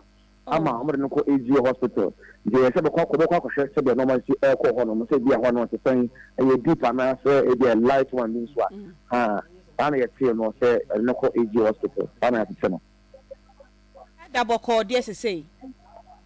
But I maybe say why you come and say why you come because the VI sector, I'm now no. I'm not go. I'm not for no campaign. Why not go so that for no? Make police for na be door so. Okay. Entina ma ahono aye bin kakra. Say na memma na mo yes anso no o ma chibi. Akwa police station. E memma no military for na na se kura itimem for no. Itimem for no o ma chibi ko police station. Na soldier for ni de omoko. Yeah, for omoko na think say di mo wo April through. Ba mo inside the one so dey etie no. Okay. Yo, yeah, that's papa country nti die chema ye na after 5 no ye be san aba ho ne abehwe de ekoso ewo oboase ho no. Yo. Ofa. Any doctor, the ekoso because na me say Ghana Armed Forces said the omo release by you know. Na omo deploy omo officers no ma omo ne nam chrome. Nti we ya ye hu me jidi say you knew how they came. Okay. Be as a police phone and a friend will move a day because from the narration or say omo ba ho some be patrol but na me say why one of the flashpoints and I make us say me why e be from some be patrol. Okay. Patrol my me say be among intelligence be. No mo ba. No. But the problem I'm having is say we say now need security officer in your confrontation. Bibi BCBR no civilian you are not at fault. Because one, we na as a non person mojitu. Into ojitu or na no skillful. Yes. On person to remember no tutu ni bo kunwa wakunkwa. Because no matter how the situation is, would right for a free security officer. And in the heat of it, no cry. To bet me a fire. Obet me a year at your kun. And so like I say mistake. Oh general na me ye because on know him how you know and e bia me gidi say because e bia omo no so ni ntino baby ye yi dia ko bekum o be shutu obe ye say a mistake and he can defend himself. Nti ade bi wo ya na timamufo no sa ye say as ye betimi a challenge obi eye na dwuma o wade bi a e bon ho ban eno nti na BBC a na police security for no yentimi and yo mo bibia o because say wonu omu nya bibia also ye careful. When obetimi a trigger and e confront ye fight o person ogitu no and it just came out. But then you be a being intentional. Okay. Oh no realize be just say be o mo hwe security wise and be environment no e be a two be two na BBC a one hwe civilians ne be ba mo nti ne be a and wo civilian you have no right to collect a rifle no matter the situation because one attempt to say be or the bow and I say yeah and then also team kwajitu no and the security officer be no be allow say because you bet me to hand over. Yes. And he through that no yeah na timemfo no bi wo ha two no yin no doors anyway say I was say wo pe kwan afa so a some of these issues no bet me handle say be yeah at the expense of bi o mo do mo koi the soldier for no be see abo wo mo na ade o mo de be ye wo mo no. Oh, we be no afro no be nya later no nya medical effect. ubehwe na bia wonya internal bleed ubehwe na wafunu which say ade bi wo yeah so amafo nya abotre enti me what I've learned about security is that anytime you are having any encounter with them you have to be very careful they see what hwan bono afo baby a enkrofo yi sebi omu free mu security for your modern ya nya omo hwe eso no wase ha no akunkwa enti le mafo nya abotre I say ye ba be wie abato na lot of shooting incidents see there ye hwete see akra o TV3 no so gun shooting event in Kaswa inti enche bia ye be call your correspondent one na ya wasare no so any yen edi nkomo na ka ne pese yekọ nyankpala. Okay, Christopher. Hello Christopher. Hello Christopher. Metonka. Okay, yo nyankpala edine esi wonoma obi efiri mu. Yes, there basa ye another shooting incident years.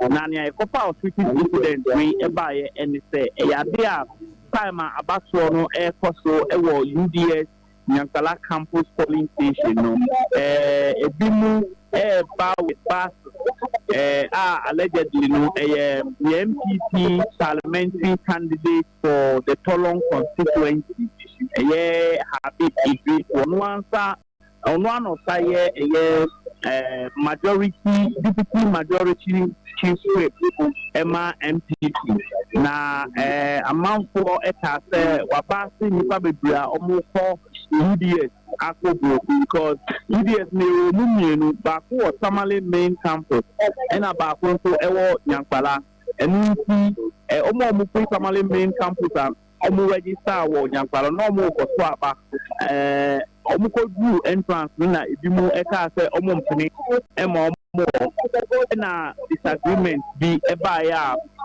shooting info ebemu na shooting ebemu no unfortunately nipa ba pe ka say dey wa fere ne nkwa ba so the condition is very very critical at that hospital ba ko no dey we free mu na ba ko so we pra na say ba ko na na efu say we wu no o pray ba the second one so epra our hospital.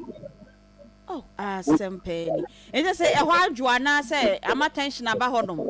Okay, so yeah, I can say the more security personnel have been deployed to the area. Yanyan and CSM, military, and so they have been deployed to the area. And voting has commenced again at the UDS polling station. But one thing is that because of Nisi and there is fear among the voters.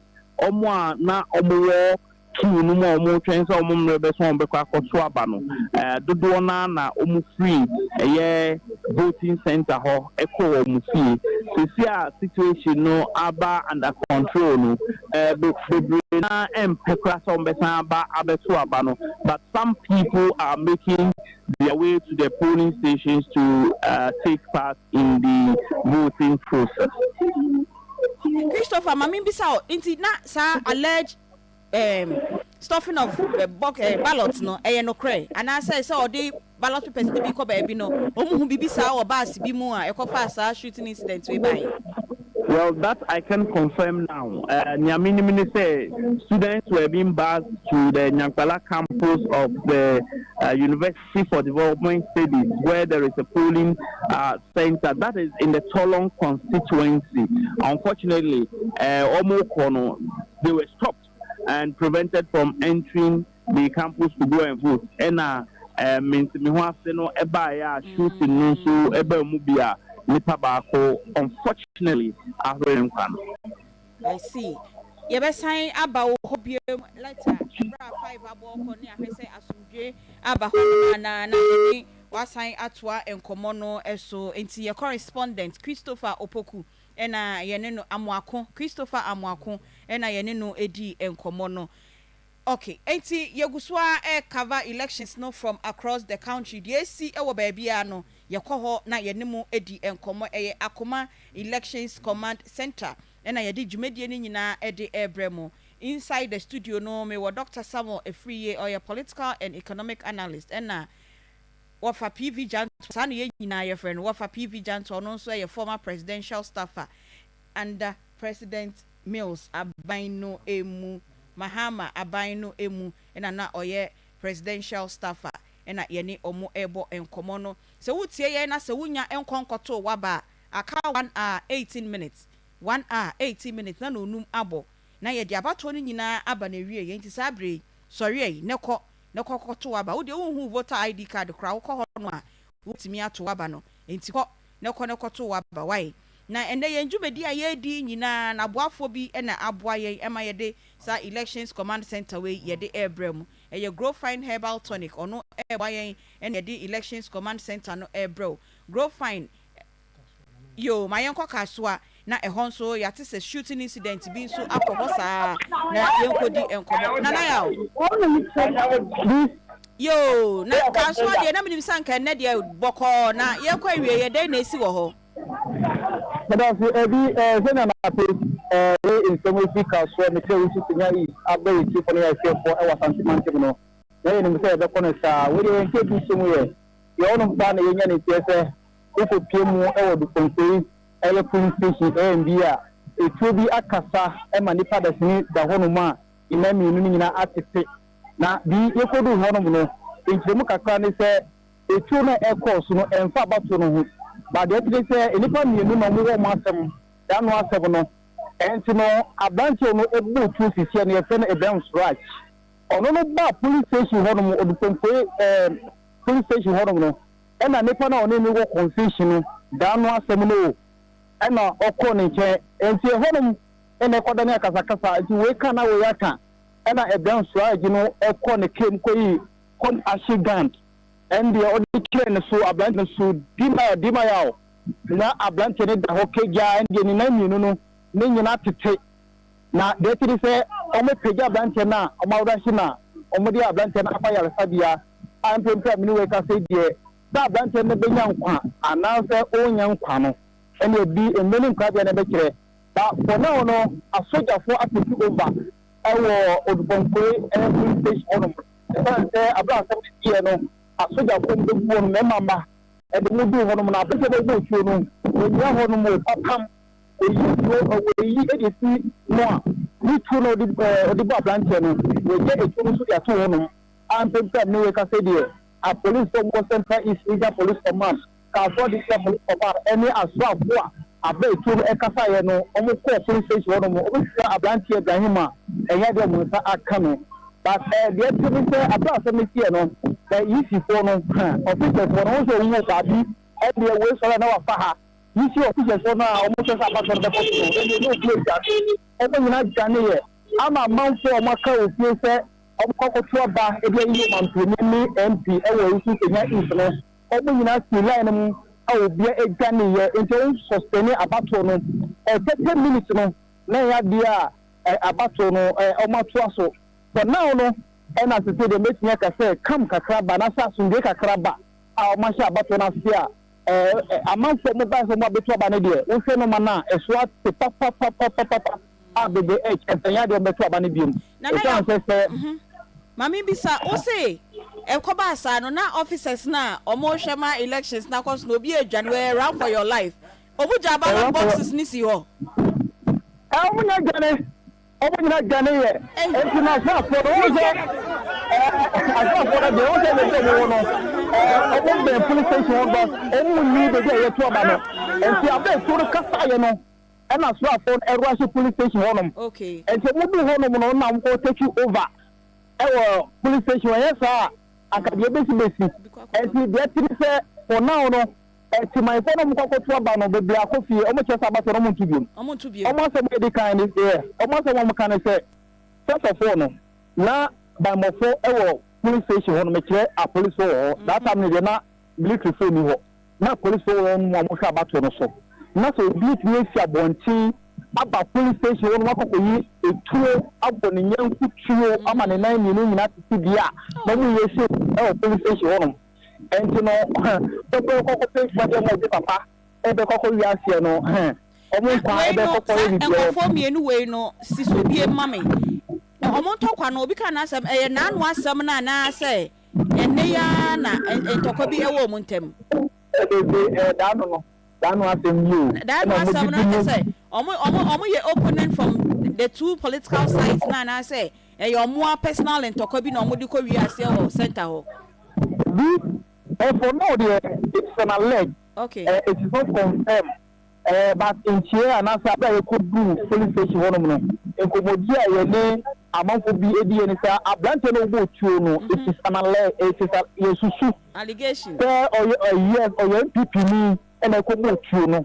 And to say, a police for us of anyone, Omugus or Muyamu, it's a minimum you're not police for ever took a fair now, you should be a opposite. Now you make him up with Gianobi, you want them to area, but you say my own ground, and if I want to know, and then for or no MPP, I know one claim my for you, born in young. Okay. You. Nana ya that's papa na yanko NDC headquarters and so ewo enkran and then I make us almost ade na si nyina ye hu so mo ye press conferences ni bi ye hu se sabre almost so sha say yanko fa feed no na ye ba ni abeto ankomo no so blamed. It is the Electoral Commission, not Democratic Congress. It's as simple as that.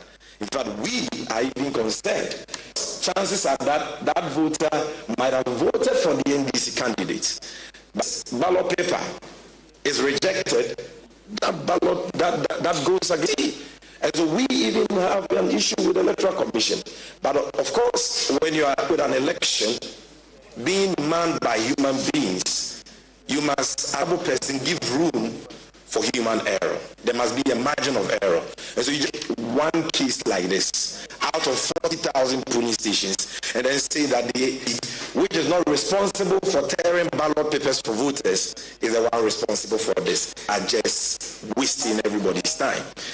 Then the last allegation they made this is that the son of the NDC constituency chairman for Akoma in the Ashanti region has been caught with 76 ballot papers. So it is evidence that the NDC wants to rig this year's election.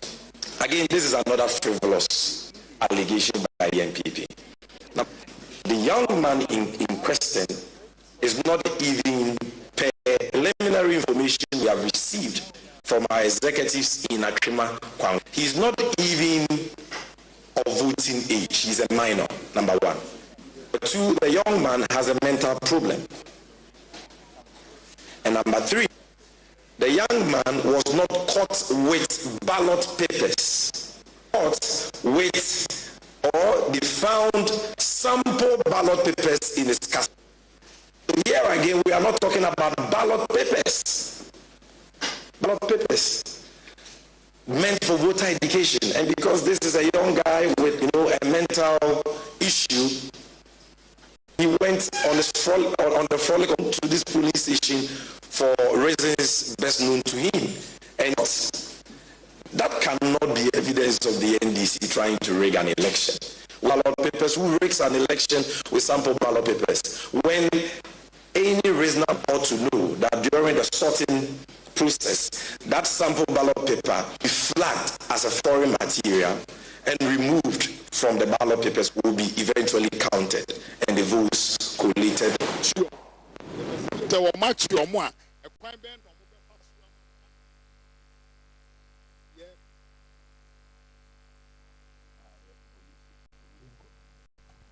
Okay, NDC press conference no ekoso communications officer Sami Jemfi na address media no efa ensensema ekoso efa elections no eho na de yeti ya obika na say related to yen de si wo fu ase no say NDC fo bi yakofa 74 to 76 ballot papers bi ayetintin so e de pa ko box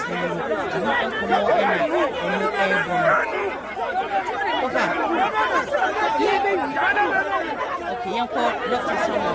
Okay, yanko na me bisa say, say security no, omo intensify na. And since baby ye be wi na fe ne ye be kan ye be sort na ho na. Ya na sa ne mani nyina sha say ntino. Anapa na ye ndi na say ye proper. Yes, na ba be e kan kono ndi. Ho na wo si ye hwe ne ye pa. Okay. Inti obi a wato na be wi asabre opese o move to the polling station okoto apano. Looking at one or two issues say ayetiti no obe encourage ni so onko center ho no onko hwe unim untimi nka se obi nkwa na se mo onko but yen kire so obekọ amla na se ba bi yede ahoma bi na twitwa ho hia no enko tra sa ahoma no okay obi obeso ko bia no wonyina ahoma na chi ugina ba bia oni be hu de ekoso eno ano na me untimi ko tra nko okay na yankwa oboase ho so aka police ho de course wo ho no se unim asaje na esi ho no soldier for no mi no meaning say if they were trying to attach a human face between them conference some person will accommodate you more because police for nan they are trained to accommodate civilians obi misbehave because no they are bear prepare na but soldier for they are not trained to say obey so say na omo akwa omo ye no enti no ngofo kwa yen hwe so omo ye soldier for papa omo call ho yes okay the first will be soldier challenge nche say oh ye soldier ni yes dan will be council me nim galam say na na ka say omo tu galam say no site omo ko o ti fie de ye adwuma bre no enti okre the soldier for me na well trained military person be no ho bogino ama obi e ben sa o ma o men kra o ma kan ma chefom say bro won yes enti ni o mu hwem ye okay okay yo Akoma 87.9 ena utie elections command center akaka kra bi na no num no ya bebo na afedie ye di abato ni nyina eba na wie ye na afedie aye bebia ye be kenkan ne ye be ka honorable worry doctor if we sabre ekoi ye dey now expect security for no nyina omo hwase na omo enye let's say the AKP kind when it comes to say okay. say Dr. Pacho we sorry na yenko asafo moonlight na me amini be ma atake na ho ye de ya ba ya me do me ho ye ba ya me so wo subi so far subi ye ho nyina te say ansa na o de ya ba moonlight wo no me ya so far subi bo ko na na subi turnout to ewo from kakra ne ye si ho no say ye rankini ba ye ko nyina for now I'm making that as should be on turnout on you see the percentage that you need to have my 80%.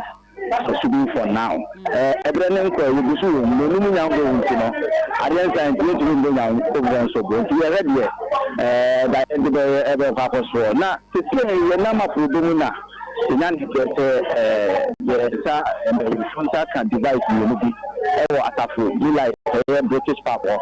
Na ni na se hijack system na ye ba ya we dey tune into say no take ye device you know e police ni no wo ye ba so police ni so say ye nko presiding officer no ye presiding officer wa ono so say ye sanko police ni no eti wo mo di device ne pote no kati na wo di device na kata no o mo ntia me pese me no mo kata si na ye ya ba fi e trio ono e wa ha ni na e nkomo ni ya ba so say mami openi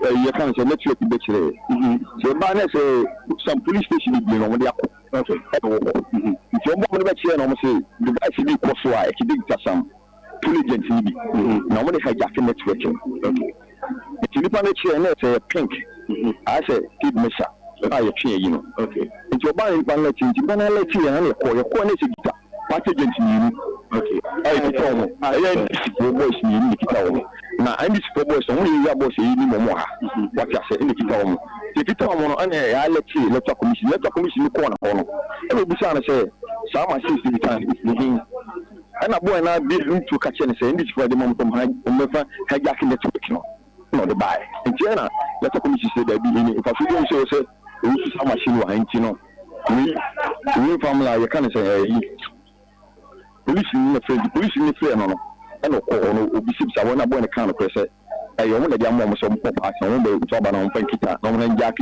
network nti o mo ni na police ni ji e na ka chom so mo pede wa boy nti na kan asen gi a chen na police ji na police ka so mo free anko na boy se free ada e ko BBC one. Boys, so who am I with minimum? Area boys, area boys, but put what you say, there is some minimum. They don't make us a new boys in one. And the base in the breed. Bisamame say, sir, Omano Mukita side device, no, Omo ye NDC accredited agents, was some more center one, I say, Omonenam, roving agents, and Omonenam. Omo some agents for an idea, accredited, we began no mukum. We began no mukum, and Mukina. But observers for the Bahon, too. Only NDC for observers, only Mujina boys next. Agents, we want to kill Kitano.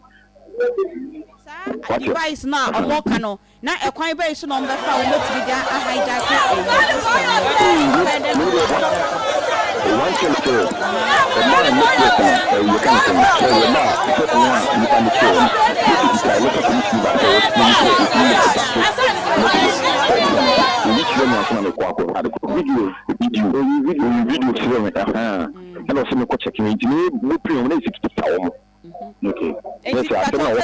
device is not much away to say. Yeah, this is police for now. And process no air cost to be and I say installing the kakra. No, there be the police in and do issue. It's about to an air cost. The on the boys in the papa and the boys in the boy.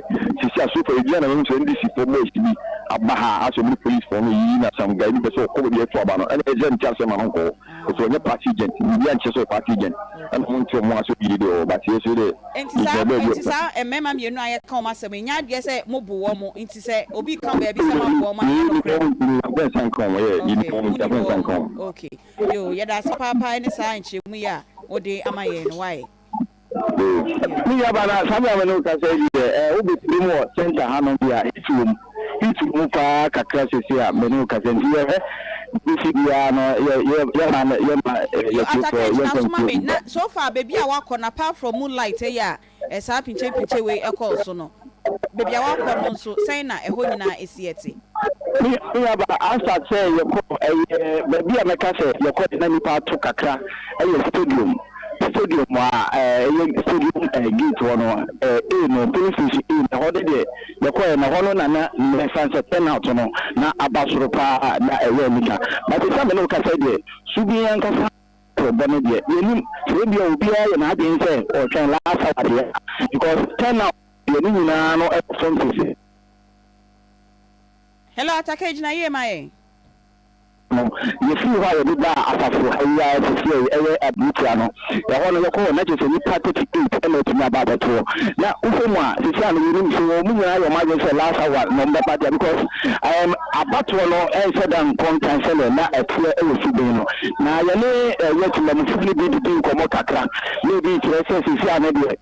One of more corners from the Twabano. She said, Paddy, Omokondo, into a Mabi Brina, answer than Mamma 2 years. Into the also call Afokanta, the independent candidate. No, so also now turn out to know, then said I'm content. But should be uncle media. Maybe I want to hear and some to me as Seminole say. Main contenders no from the MPP side and are independent now.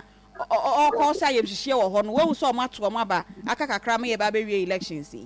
Omuna beto na nipa odi kan beto na bantem MPP ni no lawyer obi yebo won de odi kan beto no ntem na omo maka nyina no na yefu a say I am sure say na me ya ba obo subia ni ka say ko nipa na no ma gina nyina obi a say white obi a say white na yefu say obi a say obedin kunu Obias a dinkum, if a agreement to 28 years and MPP at Nassau.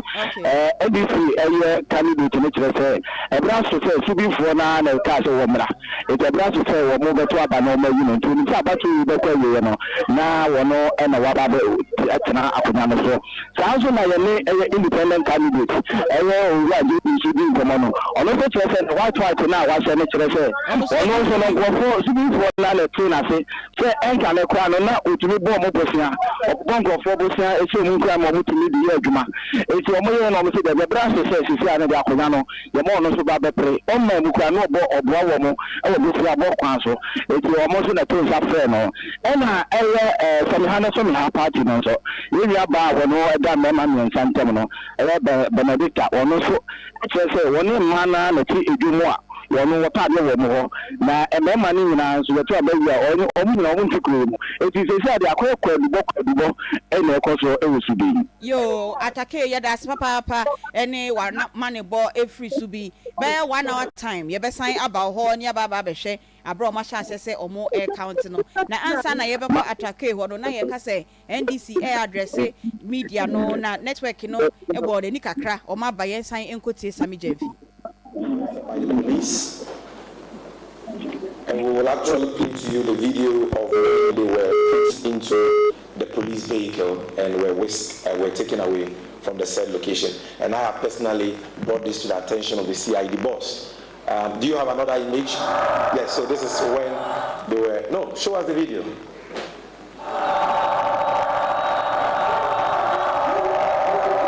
Regional youth organizer confronting them. Continue the video even as I run the commentary. That's a printer. The BVDs are in. And please, can you show the picture of the ballot paper so that people will know that this was not sample ballot papers but real ballot papers? That picture is there.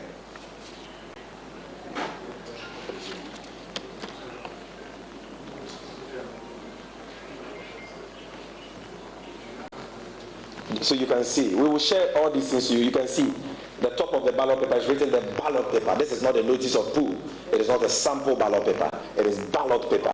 And that is what they were printing today. And they had printed all for the MPPC for Amasamai and the MPPC for trouble. And the police is aware of this. They have effected the arrest. That is it. Now, ladies and gentlemen, to conclude, we've been quiet not because we are oblivious or unaware of the shenanigans of the MPP and the Electoral Commission aimed at manipulating the electoral process and rigging this election. We are very much aware, we are on top of what is going on, but we've been focused on the process, and we've been focused with our agents across over 40,000 police stations in this country, policing the process, making sure that even as they plan, they don't succeed in executing their plan. And so a lot has happened. I'm sure you are aware of the closure of our borders for the sole purpose of preventing Ghanaians who live across these borders from coming into vote. Is the most nonsensical decision that has been taken in the processes leading to this year's election. Because as I speak to you now, people are flying into Ghana. I have a friend who flew from America into Ghana this morning to vote. And so if people can fly from foreign countries into Ghana to vote, why can't people travel by road into Ghana through approved security checkpoints and border points to come and vote? They just want to disenfranchise Ghanaians who live in these border towns, who live in Togo, Burkina Faso, and have the desire to return home to vote legitimately, exercise their right to vote as Ghanaians. That is what we have done since 1992. But to disenfranchise them, they have prevented them. And this has gone on from morning till now. Aside that, contrary to what we were told by the military high command, we've seen the deployment of a lot of soldiers. And I'm sure that you in the media, you've seen that yourself. They are everywhere. They are at polling stations. They are roaming everywhere, having needless confrontations with voters. The level of military deployment we are seeing today, we have never witnessed anything like that in the history of Ghana. We know that the military command is not in support of that. We know that the CDS is not in support of that.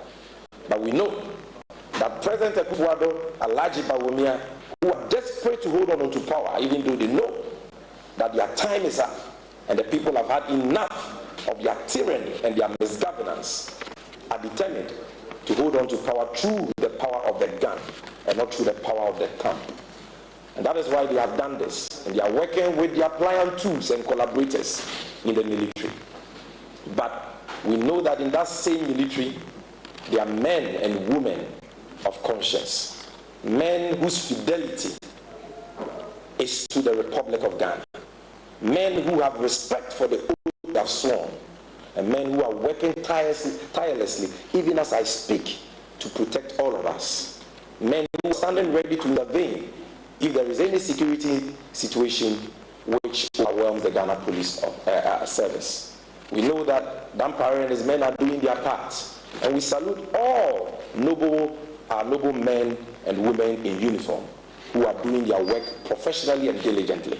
But for the NPP thugs who have been clothed in military uniforms, and some military officers who have been employed for the purposes of causing mayhem, for the purposes of aiding the NPP to implement their Reagan plan, please advise yourselves.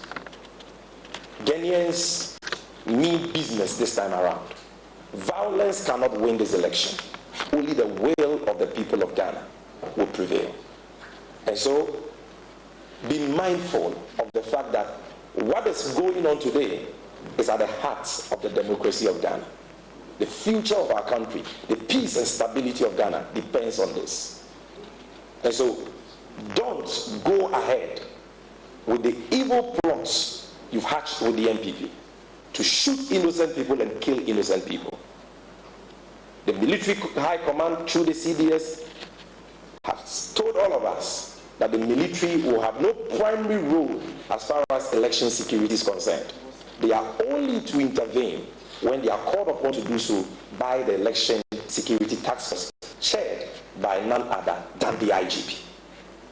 That is the arrangement that all stakeholders have accepted for the ongoing process. And let's all respect that, because Ghana is all we have. And we must all behave responsibly, whether you're a military man or an ordinary civilian, and ensure that the process will be peaceful from now till the election outcome is declared. That is what John Mahama and the NDC stand for. We are absolutely committed to the peace of this process, but we will resist any attempts by any thug, hooligan of the NPP, clothed in military apparel or any form of security apparel, to engage in violence or to cause mayhem at any police station or coalition center. Not too long ago, we had a very unfortunate incident at Obuasi, where our constituency communication officer boldly stood up to two military men holding AK-47s or M16, very sophisticated weapons, who were trying to go to a police station. What is the business of a military officer at a police station at this stage of the electoral process? There was no issue at that police station, no security situation at that police station. And I want to salute that comrade of ours for standing his ground against the intimidation. And if we can quickly see that video, for those of you who have not seen that video, that is our constituency communication officer.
You know. So, ladies and gentlemen, just by way of quick summary, number one, the essence of this press conference is to set the record straight and to lay the facts bare that the allegations that the NPP have been making since last night against the National Democratic Congress relative to the ongoing electoral process are all frivolous and baseless. There is no shred of evidence to back any. So that's the communications director for the NDC. Sami Jemfi ena yete se okasa NDC press conference ewo enkran efa ensembia ekoso na meka se de efa ye ho eye de ekoso ewo oboase a ye ne ensem for edi enkomo ewo ho ena osan ekase alleged 500,000 ballots bi so a omehu ewo kwada so na mambe bi sami wo fa se anyembia aya yetimi stuffy boxes na comfort me etwa bigum o se onya opportunity nko adia yeah. The opportunity to come by. Because I dare say verified, then I way anyway. Na ni name when I say go for me trouble gumu dia na say process na your firm. South man ko for ye. Eh nyama say yam pene ye we fa ye we change box no ye say. Yeah, nti wan wani an na wa bo wan say. Box no obi atam dia kosi ba bia. Ye de fufuro kwa na ye de. Okay. Yeah, amba. Okay. Okay. Yeah. Ye no ne did your master finish aba. Okay. I see. Yo. Enya yanko doctor so where doctor? Yes. Na say ye timi stuff finish say dey na say process here your kwa say ye dey tintimi en sa be na what you cry en sa ho inki. So what easy process na. I find it difficult to say how unya sa papers here kwan abefa so de be wura mu. Okay. Me concern no. And I didn't also the biometric. And sunny be ma paper no just say you verify from we know. Enti no they say no ye we as a police station wa so ne be kan. Ye kan we a maybe bia no be fa ballot box na dwane and I say bia bibisa but no the biometric evidence no and the major way I'll be immediately determined. Until no, at the end of the day, no, say, Ukas would be big gumwa. That is where I doubt because the process is so straight, like the procedure. Yeah, be show some video no in Facebook say and you who's a national organizer of the NDC Ejina papers be brave enim kwada so de na Sami Jemfi eka ho asem no. Intenche bia ye be kwa akohu ewo yen Facebook hono na mo so mababa be hwe bi ewo enkomo na Sami Ejemfi eka ni hu say Joseph Yamin ene gina ho a phone tua na no a oye calls be bre no enti Dr. Pacho to aso enti no at the end of the day how will these ballots will be access to because anye bia say obe figures na montro no be sign because you need to have the pink sheet is the right evidence at every polling station. It may be another station be na be criti maybe omo say we ni be remove say dey you, but if you have these pink sheets at every polling station how will you add up? How will you be na say omo dey coalition center how no be be kikambo mu but say who strict system as a party there the GDC very very difficult so be team there because looking at the way I see process and no according there it might be very difficult. If you are for a dream be maybe outside the process is different. Okay. But you can't really obi j pink sheet at the police station. Okay. Into him and they and that is the evidence. And maybe apart from that, they all have other schemes. Fine, but I don't believe say befa easy system no more they are these reggae and say will be the papers be from no very difficult. Yo yanko amasamane na ya yenua orakojo no orakojo otu aba wa amasaman. Me pacho ame e na mtuma aba. Enye wo ko wankra e hoboko de Yankopɔn adom wɔde me bedu asomdwe mu ma meto na meyɛ so accreditation na mu sɛ meyɛ reporting kakra nso ama party Ama why? The report in our media journal. So no fancy, man. I know the way you go watch as well. Over to manage our damn I and one can you cry? Man, can you party day? Oh, party, oh, dear, you're not Amasaman, no, and then some Ecoso Honum. Okay, Auntie, about from Subumo on Yan and TSA, a man TV and Intel, and Kufubisha, hotel B, now to see some MPP for or more air printed ballot papers. Or more ballot boxes maybe on Mama, or more be at the 12 and your more form about. Nana, me call Muju or Modeba, pulling station on the idea too. And the talk about them from hotel, my Meaquabico, they're calling us a bomb hotel, Nana, and Yasan Kitoa. It's no cost on honor. Obuya, hotel inside. Now, the CNS a never allegation. I say a MPP for. If the police want a bell, no over the Omniasanka, your boom, now, a Catherine, you some you know, baby on one, a honey, a whole coalition center at party. And there's a young man in the 2016 an MPP party. Your two other almost separate, coalition center is very different. Omo BB and the way Amasaman constituency, so I almost there, I want to more gather more. The abano ebekono enti police for the omoko police station omo people na so ya omo form tam omo hospital na eni the 30 minutes ago na constituency chairman to do a press conference and this is address press nti oba no dey trim say e man tie na yakobo omo yo IT personnel omo na omo college omo parliamentary presidential result for Amasaman. Number 2 enema na Omuko who want to ballot person. A sample ballot sheet. Omo imagine say omo dey say omo vote Canadian. Into the rule of holding no a sample voter, a sample ballot test. Into as I speak, you know, omo dey videos honum videos and your friend say on the 2 incidents, you know. Okay, it is so fast. I say. Until that incident in a people crossing the Nanka, Amasaman has been very peaceful. Police stations are not maybe sitting there was no chaos. As a turnout in a very low. All right.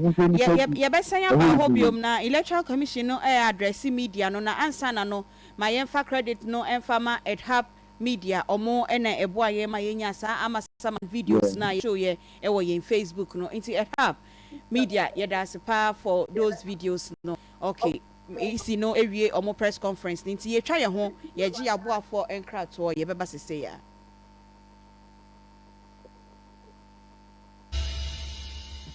based on Maliki. What me ex na hono ma kokko di du sisimu bo se de bia me ka kira wo ene adu a wo hia ne odua heba what heba e ja ke se wa wow beba eno mi we be se ma pa yeah ade a wo hia ye nsuosie kwa nya nsuosie a wo wie ene na nya kwa adwuma ma strike mo me ko sunu ofie ti mo point no ene no hia ye nsuosie o Ochia heba powder. Ejane kwasisi womo. Ochia heba. Ujane shiwa. Wara obeba. Edroyi enya mapemfo. Won a woma emanufo. Ene mmofra woni fie dumie. Ti ejade kraso yi atum. Okokongo mi chiawo. Mujodo. Na wo pompone. Congo ointment apai no. Me hu atome. Congo ointment. Boijuma. E boijuma pa. Papa Congo, kwa lafia? Lafia. Muna na. Abasama. Mema mesi ni hockey can intimate Congo ointment and burn. Eyi fakaman, nuhu bottom sisi. Medruni. Muna na no trem. Wajitifu obaje wosu. Wo friend Congo ointment.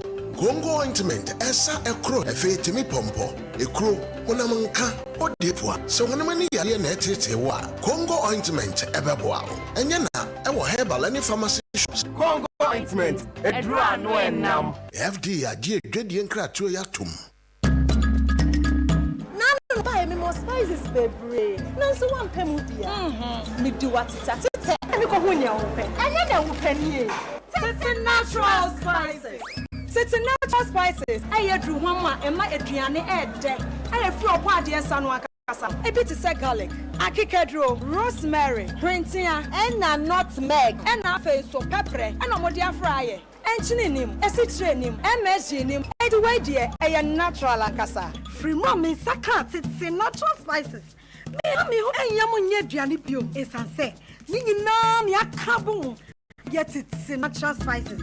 Wow, she's in a customers issue. Mawana motu free say your garlic and ginger, jollof rice, stew, curry powder, and a chicken and beef seasoning. 6 natural spices. Natural spices.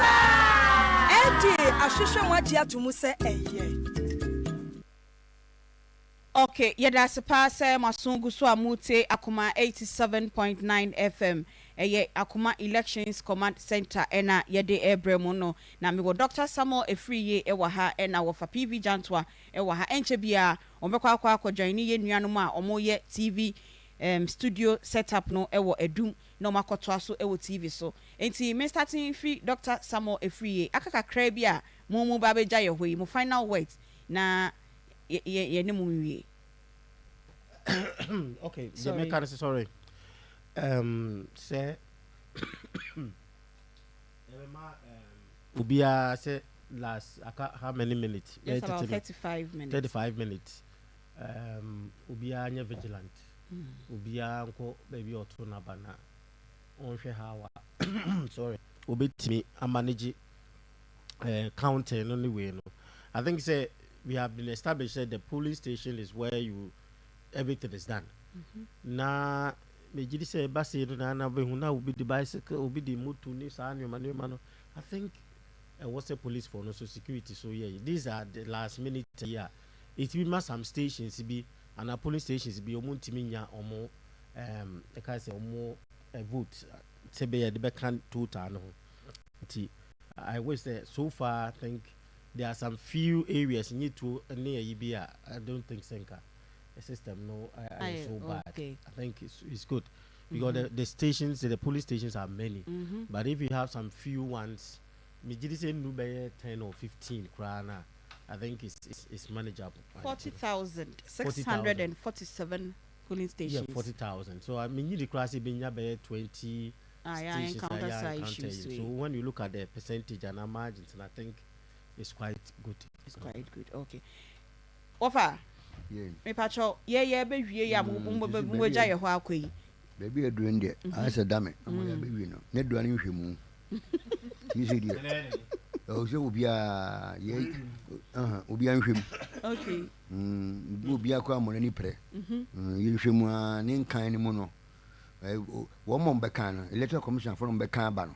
Wo gina one se ni trefo de nsa fa ntima so ne se mane fansa nkoso krata ni mo. Ada no mutimi de dey. Team the way the fair team na nsa na mu abun so de akotim na ya na spoil ballot. Mo mu bia fansa fantim. No man kan Frenchim ye kan we no dia no di wawia wakopo ba bia tan. Okay. That's papa eye wo fa PV Jantwa na ote ni nka no na Dr. Samuel Efriye omo ekọ no makotoa so omo ni Anita Akufu enso ekotoa so ewo TV3 nyame ya adom a yegidi se nyambo ekina nso adomdom ye ne a omesan abeboa ye say until say electoral commissioner no obe declare president elect ne de ye wa ha till nti sa break de ye hwe ye time na aka 34 minutes 22 seconds 34 minutes 20 seconds na che say ye de abato ni nyina ba na wie ye na che say ba bi age say issues bi ekọ so wo ho ena on be extended time ne kakra na majority of the stations ne de about 5 pepe na omo airpon nti sa brei se wunya nkoto waba na opese wokoto waba de a sorry ne koto waba no esan se wo so de ba akono ehu ehia ma me amenkọ me ame ba hwai ma bra na me ko bisan se onso be bia wogina no eho etesen abena mama boko de Eradi adombre ni abre. Ye nyina ya bre me ni nyina na ayeko a me disi here. Yo so far ehin na me so wa atwema kwa ma awie mu ho no no. A problem sign na akowie. Mama me dance na se the way the kind e dia so e for ni no. Atuma kwa uma ba trompe so e na maba be pay. Na community se wa ha de chawo enti e do so ye nyina fa ko mo ha kakra na wa fa ko bo ha kakra se de be ya betimi enya bibia e ko so within the constituency empumpu ya me no wo e kakra yi mani e chemu anasa me wo atuma fo ase e honom na ye hwesenia abato no enti se eti e ko e wa hana mama my infant e chefo enim se constituency we yanka minimum about other constituencies here but senia enebia e chemu ya ti oba ye hu se enipa mi bun campus one say yes sir bia odo na ibetia no na ehu asem na kwa ye den de atuma kwa homa constituency ye nya ba bi de na tia pa ma kwan ni bebre e danten na ntimi nka me information no ene nkoye because me did say employing ni be ya be Ghana media enim say and na 7th December ya memene da no ni na ye kwa ko ba aprema se be gafo and also mampanyi obetini edi enim ti yentimi wi se se eye boapayo anasa eye de ba dio but senya ka ye so say enipa ni be ba in their numbers nanka wo mo actually cast we no emu dida hono memmo me fancy for him say since sama visit there ade say aboto no ekoso this that and can nipa dodo ye tell say ye hunu ewo mmebi abato a etem no eno ye entisa ewo achima kwa homa empumpu ya bo no na ya pa ho bese meet no ediasa no ye hye kwan say ente bia ye ni na ebe kwa kwhyiamu ewo kron anasa district no capital a chede now say abato no nkenkan ye atumi akoso ewo ho nti empumpu de obisa me mama say na esiko ewo achima kwa homa okay na me fa de papa ya one ne ba asem no ebaaye no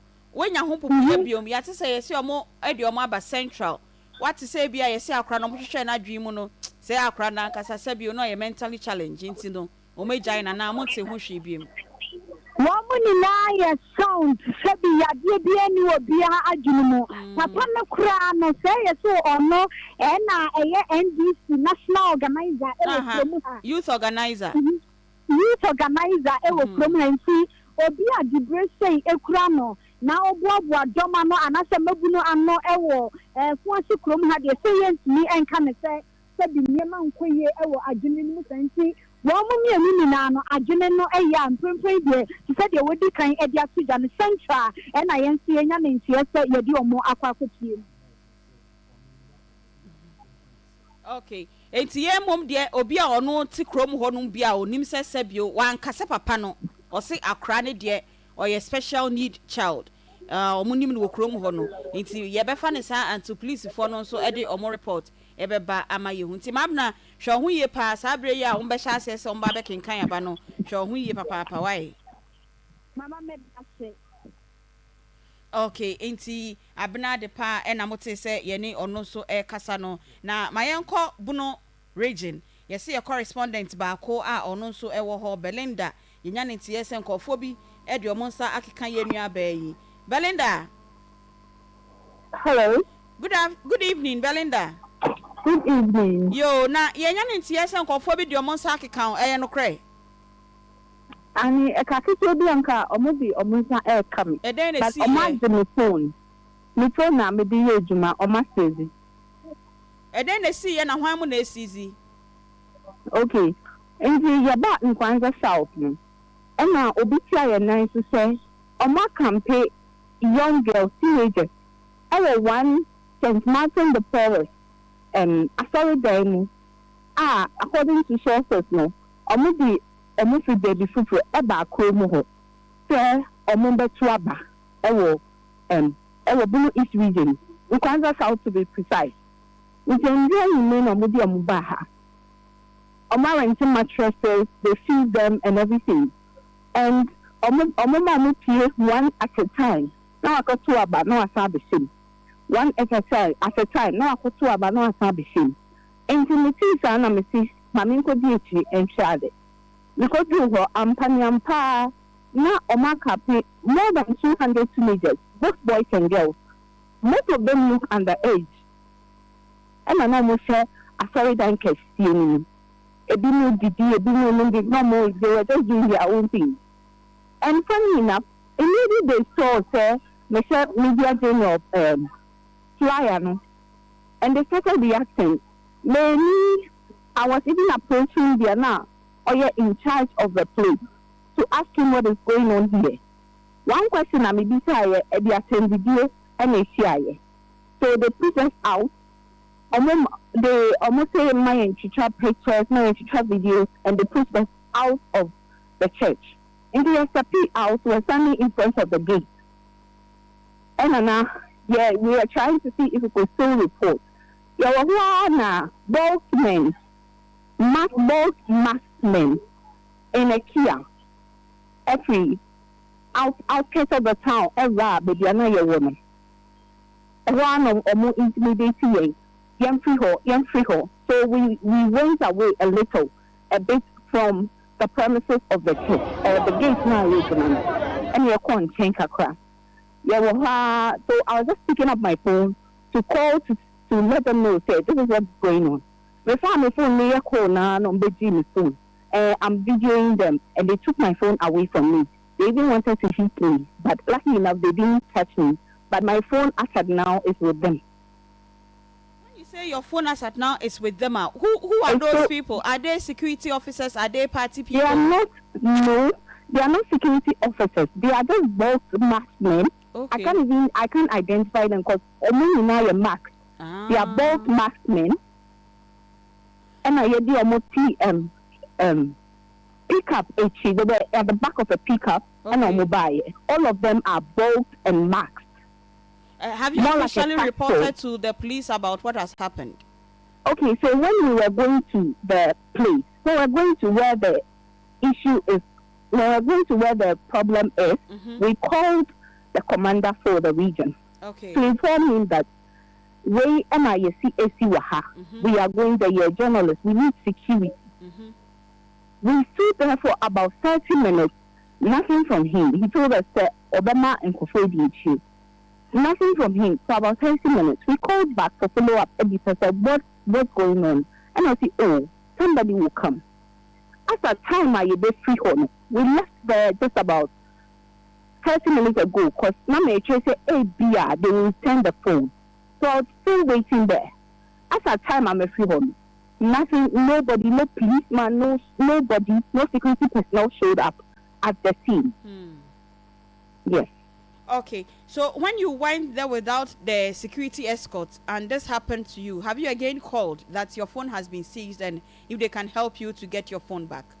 So his number was on the phone that has been seized. Okay. I couldn't get the contact to call him. Were you the only journalist that went or there were a group of you that went? It was myself and a colleague who is a camera guy. Yes, so we were two journalists who were there. Okay. Well, we thank God that you were not attacked or assaulted in any way, and we pray you get your phone back. Oh, thank you. Stay safe, especially as they are about to count their ballot. Yes, please. Okay, I'll do that. Thank you. Okay, enti yensem training ono nso ewo Bono East region eye Belinda eno nso eka nakosem ede ache na edru sabre yansem twefo no de saa oye den a utranye yi obeje sotro enti no na ye nyina yada ye ho so enti ye ho se Justin Kodua Ejina TV no so ye behwe ono so ensem a oka na yakwakwa akotie eye General Secretary for the NPP ye ho se okasa ye tie ni kakra that you have done in policing our polling stations to make sure that we are not cheated. But we are not there yet. We are entering into the critical stage which has to do with the counting of the voter or the ballot papers. Let us continue to be vigilant. Let us not sleep. Let us make sure that the accurate votes are what are going to be counted. Again, we also want to call on the Electoral Commission that earlier on we received some disturbing news in some parts of the country. To be more specific, Kentapo South, where we had some of their personnel tampering the ballot papers. At this crucial moment, we're also asking them to also be very, very professional that they are doing to make sure that we will not call deliberate small ballot papers. Again, for our agents across the country, we ask you once again, please open your eyes and make sure that you call the right and accurate vote for His Excellency Dr. Mahamudu Bawumia and the New Patriotic Party. We are also calling on the Ghana Police Service and the security agencies to make sure that our polling centers are safe, because from the report that we've gathered from some parts of the country, our sensing that they are going to be defeated or they are going to lose the elections, want to cause chaos in some polling centers, particularly our stronghold. We are calling on the police service, the security service, to be at the polling center. And when the collation has been done at the polling center also, we also want them to be stationed at the collation center. We in the MPP are very sure that the vote that has gone into the ballot boxes, His Excellency Dr. Mahamudu Bawumia will definitely come out as a winner in this year's elections. All that is important is for us to make sure is that we are very vigilant at all these centers, from the polling center to the collation center, and inshallah, victory shall be ours. Our people, you should rise up, you should be at all the places that you need to be. At this point in time, when we are about to close, move the polling station and make sure that at least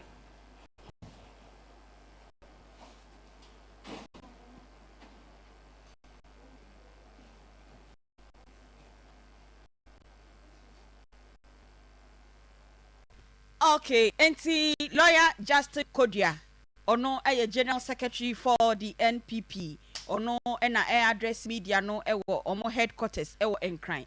Ni nyina ne se o se aka simakra bi na ye the elections ni nyina ba na wiye ewo 276 constituencies across the country and 40,647 polling centers no. Enti no sabre agent ne ma omani enna ho.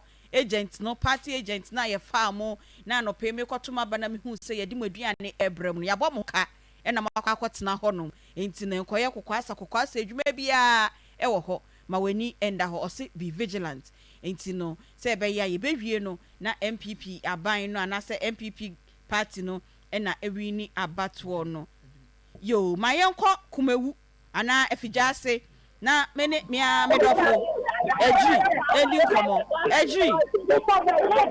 Mama.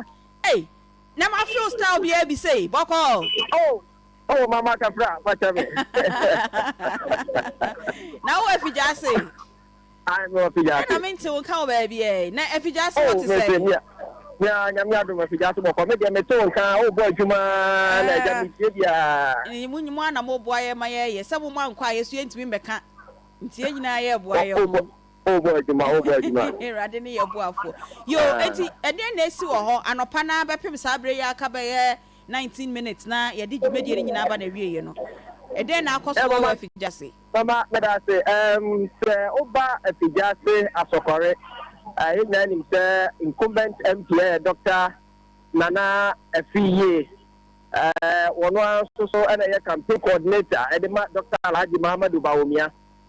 Nipa womo ta constituency ya I was so mutimi to aba enne 39,913 and I was so mutimi to aba na ajaba kono se shano pano emse mo sama mo kanyina ni tibi do fo ba ko a afi abato no obi aka bi turnout no ana yamia ni awo form nakra ensheda enkoye kra efise so mobile police station ahodo no do se hon mo da ho fan na so ebi on ma police station be kono na be pa no ma chem mienu ebi no ma chem miensa se de be ya abato no be kontem dan se na nipa ni adaje a wode ba be gi la so tenten ebi no ka ho bi na ma na ko bata na yente basa bia ko me pijase ya kwa sokore ya ko bomi ya ko sitem nkonko a wo wa ha ne de ya ko bia ye hunu de boni bia wo ho my dear Bako, I had gay and it's a whole best justice Promo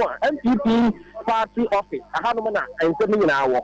Nina, and say, almost say, Yakasa, almost say, if you are watching your thing, you were seeing Shika, you were seeing I have put in a say, you were still go so, you were seeing for the other woman, number 2 years, you have a mama all say.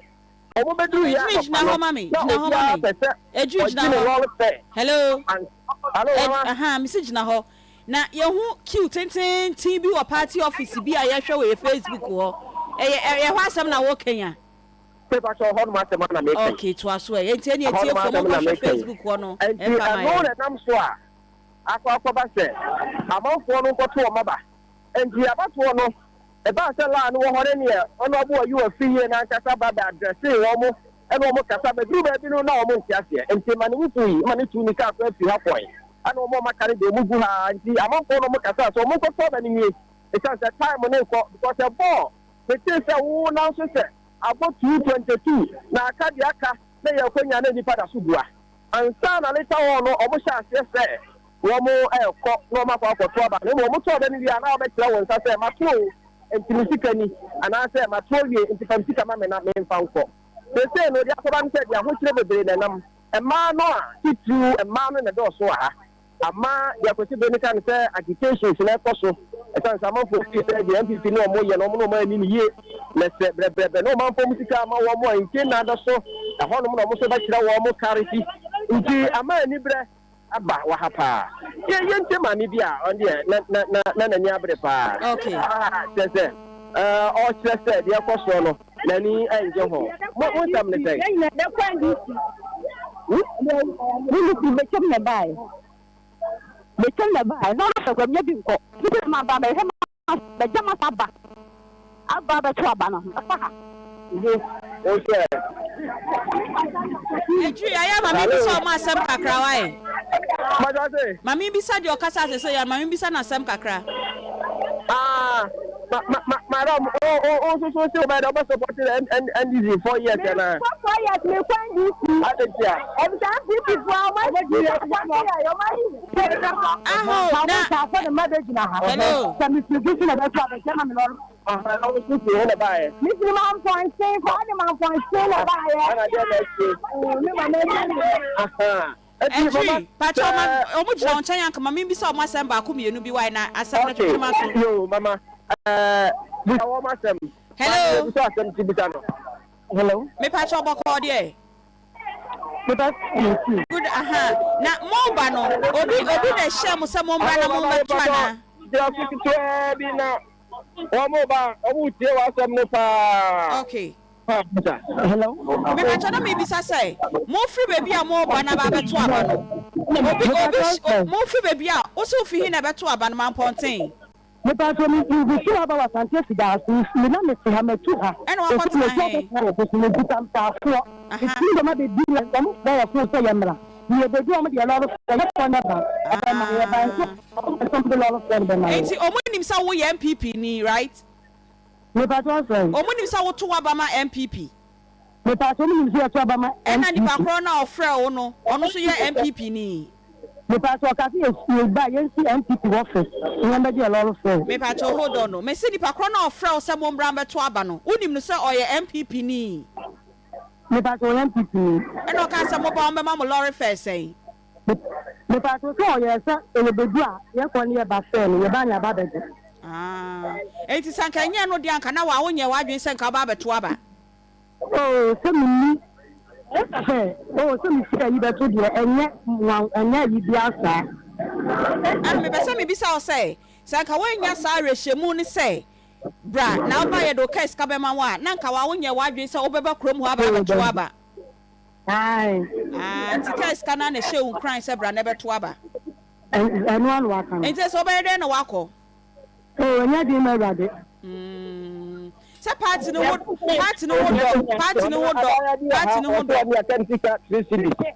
Musika ne kesa o pay ya 40 cedis. No free na buy.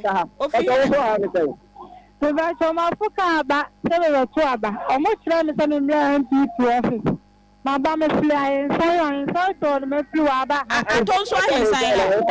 Pidata inside, plus any. Pidata inside. Me say me ba me the fair ba me say dey am be do me say dey come fair na me dey akọ. E say 4 kobo 5 me me no obi awa asa me kwada ne nse. Me na fair nko. Na wo fi ahensan ho ba no mo je wo say case ka na say.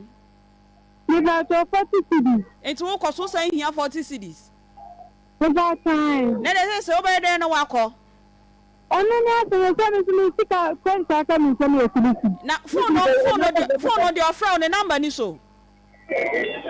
Me ba to say. Dey offer wo si wo phone so bra na beto aba no. Ne number no eni wo phone so. Open that on the number ni nya dai. Dey offer wo se bra na beto aba no.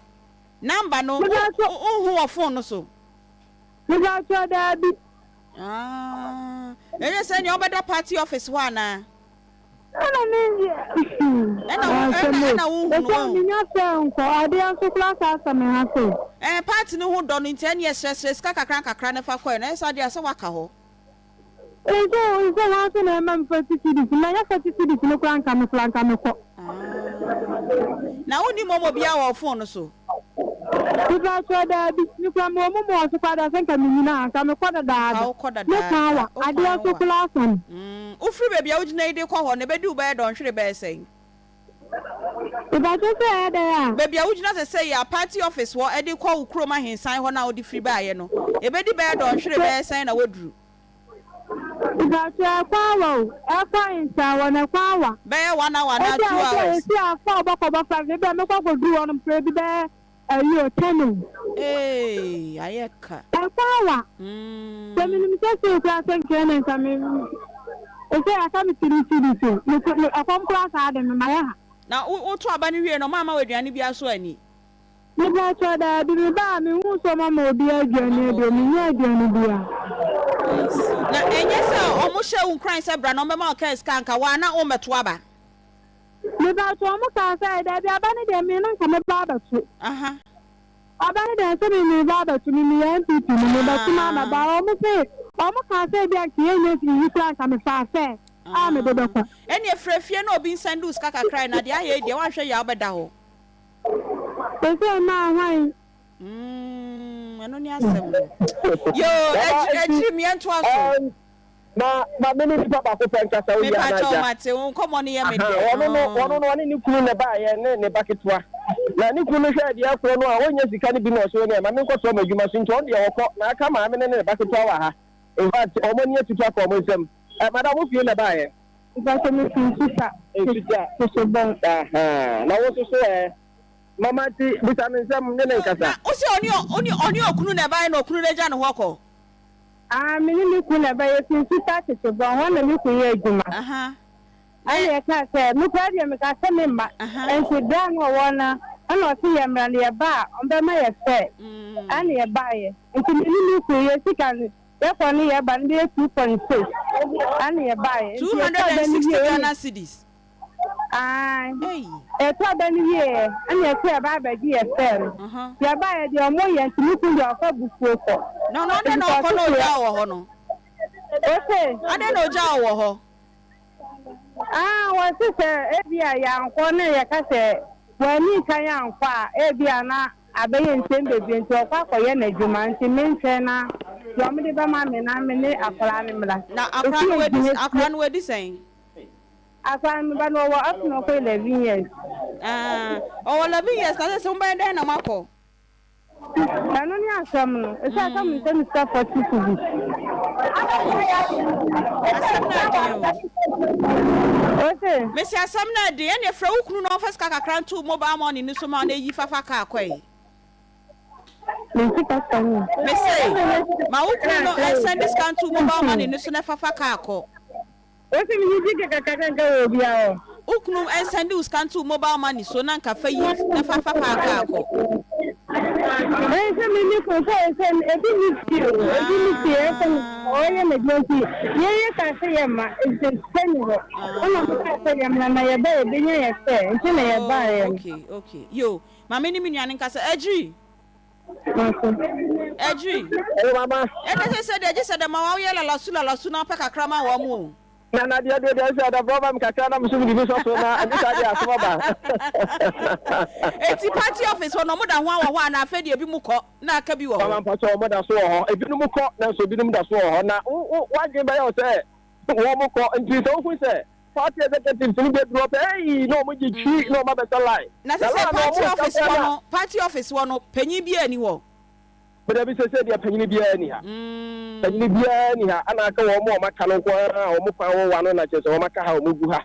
And now, Omo Casacasa, and some of the Omabru Supana, Meshada, every for Dibia, now on our way, in some who go Macaya, never send it now, Omo who said yes, na he said there Omoniabre, Nasam Ketra, say, you see Cono, Sadia, Omodo train. Listen, I mean, I'm not doing it, I also do know. I want to be for better. Na so what the about the Obanya Scaba, dear.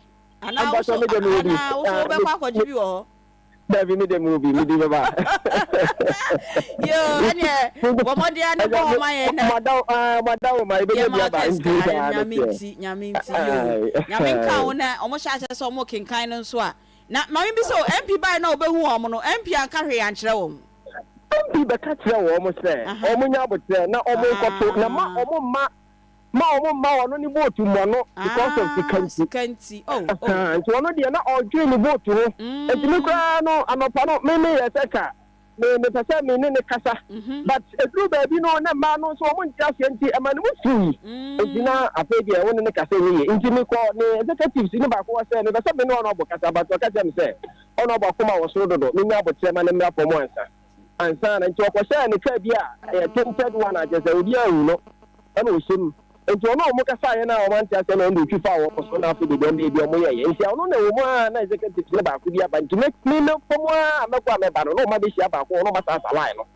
No mo kasa but no mo kasa wi sika ne ma sika no so no mo penya kasa ejri ye da se pa nkomo ya odi be wie ya bato onsensem e de papa na oso adi ekire e wo ho ma ye de be sibia no ye be sai afro na ye ko ahoma no so na ye ni honorable Hobson Adoye ND enkomo or ye key member e wo movement for change mu na ye bisa no so far omo call rounds no sai e na enkomo no esi aye. Good evening, sir. Good evening. Me pacho ho ye de. Nko padom. Ye de nyame ase papa. Na fitiano pa na bepem sa brei mo call rounds no sai e na process no aye e de ama movement. Yo, bidati. Me ankasa meto mabawo ngran. Di ebo be 11. De jami bi tie mu e wo hase. Na wo hwese ne no me ko na wo ti bi se bibia de na kwan mu kama. I just say the only thing Banco they say a turnout no very low. I just say corner sending 90 a better nipa be about the 12 in the Ashanti region. In fact, back to other regions, what you say across the country, amount for interest to vote about from Angata. I think all said and done, it's good. People are not happy with what is going on. And I know there's going to be a great change in the next few hours. Okay.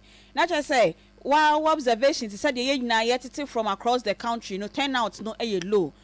Waka, but a day beyond a bit to me, ama turnout no, and shada and quanimu to say, and Anka if you say.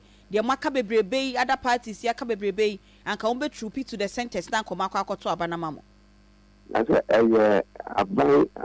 we can't buy phone, a buyer, a yab at time, a buyer, Jede. I said, engine nipa, and no, and Ama is a penalty. I am very low because amount of people more to about it, or Matitam Bay, we are 12 a year, not to be bearding some.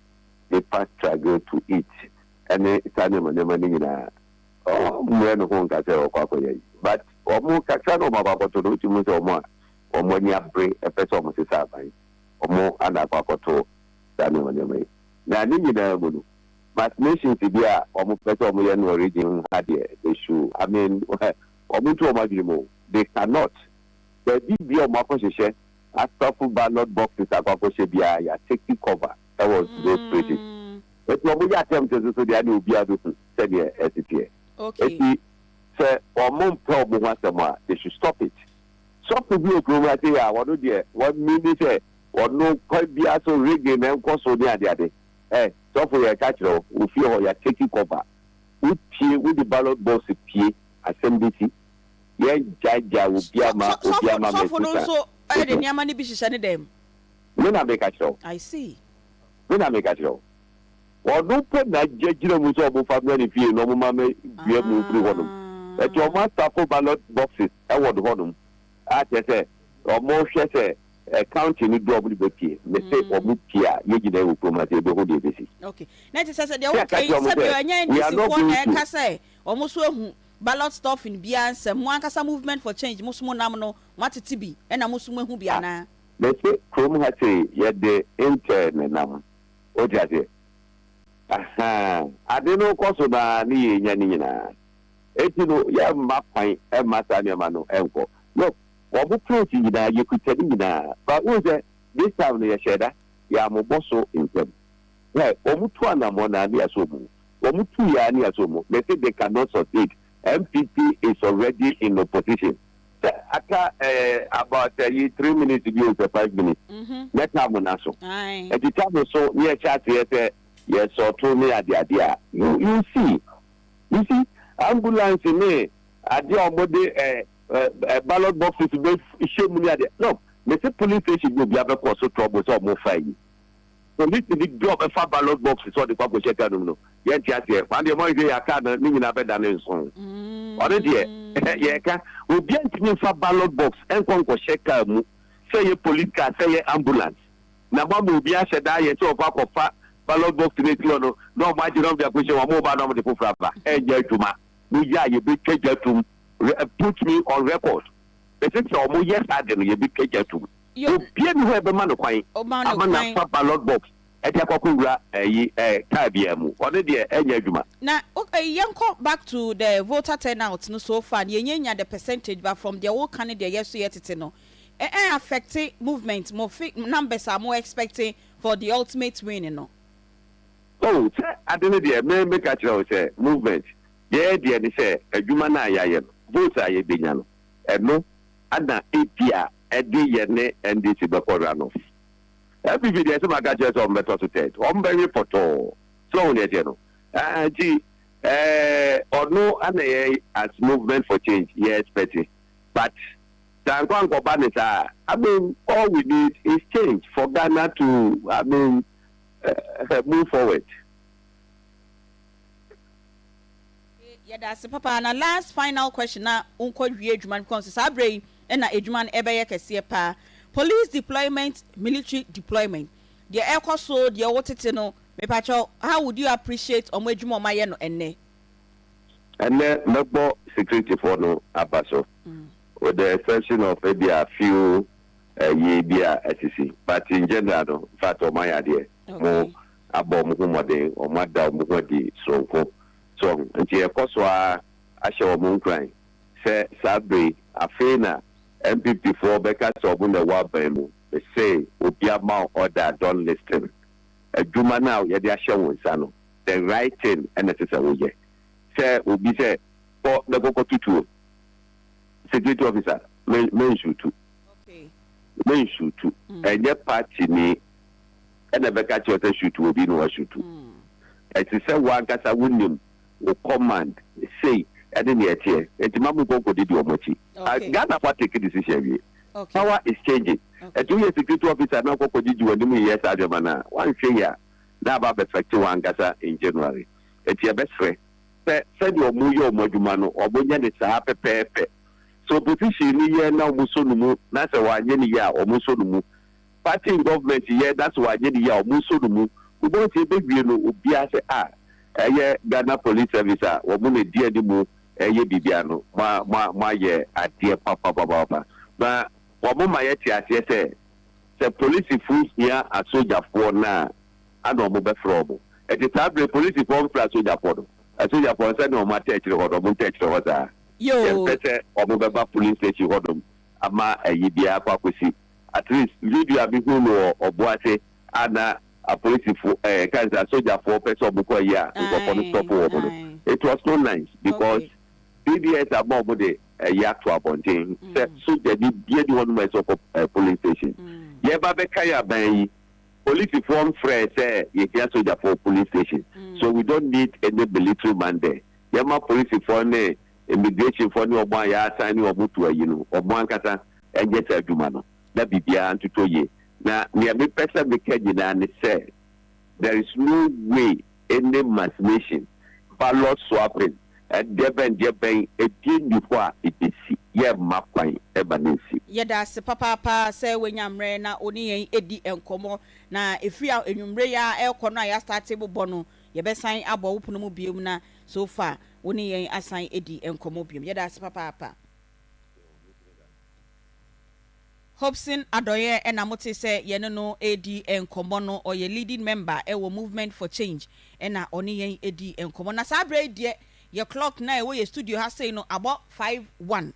Now it means that officially bebre na dear omewie unless say baby almost starts no omunya initial challenges be and number extended but majority of the centers need dear Yapon wan kotoa ba Yapon ntimi enkobium. Na mmayentie saa nwum we ni enhwe se nkofo ye ma start e hyehye wo ana ye ba se se ya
a boy Jumapa. Papa Congo, where Lafia? Lafia. Munana. I was sama. Me missing a hockey can intimate Congo ointment in burn. Fakaman, Nuku bottom sis. Made Runi, Munana no trem. Why did it tifu or Bajewosu? One friend, Congo ointment. Congo ointment, esa ekro, efe timi pompo, ekro, unamanka, odepua, so unamani yadie netete wa, Congo ointment, ebeboao. Enyana, ewa herbal any pharmacy shops. Congo ointment, edra no enam. FD adie gredi enkra tuo ya tum. No buy me more spices, baby. No, so one pemudia. Me do what it's at. And we go win your open. And then we penny. It's natural spices.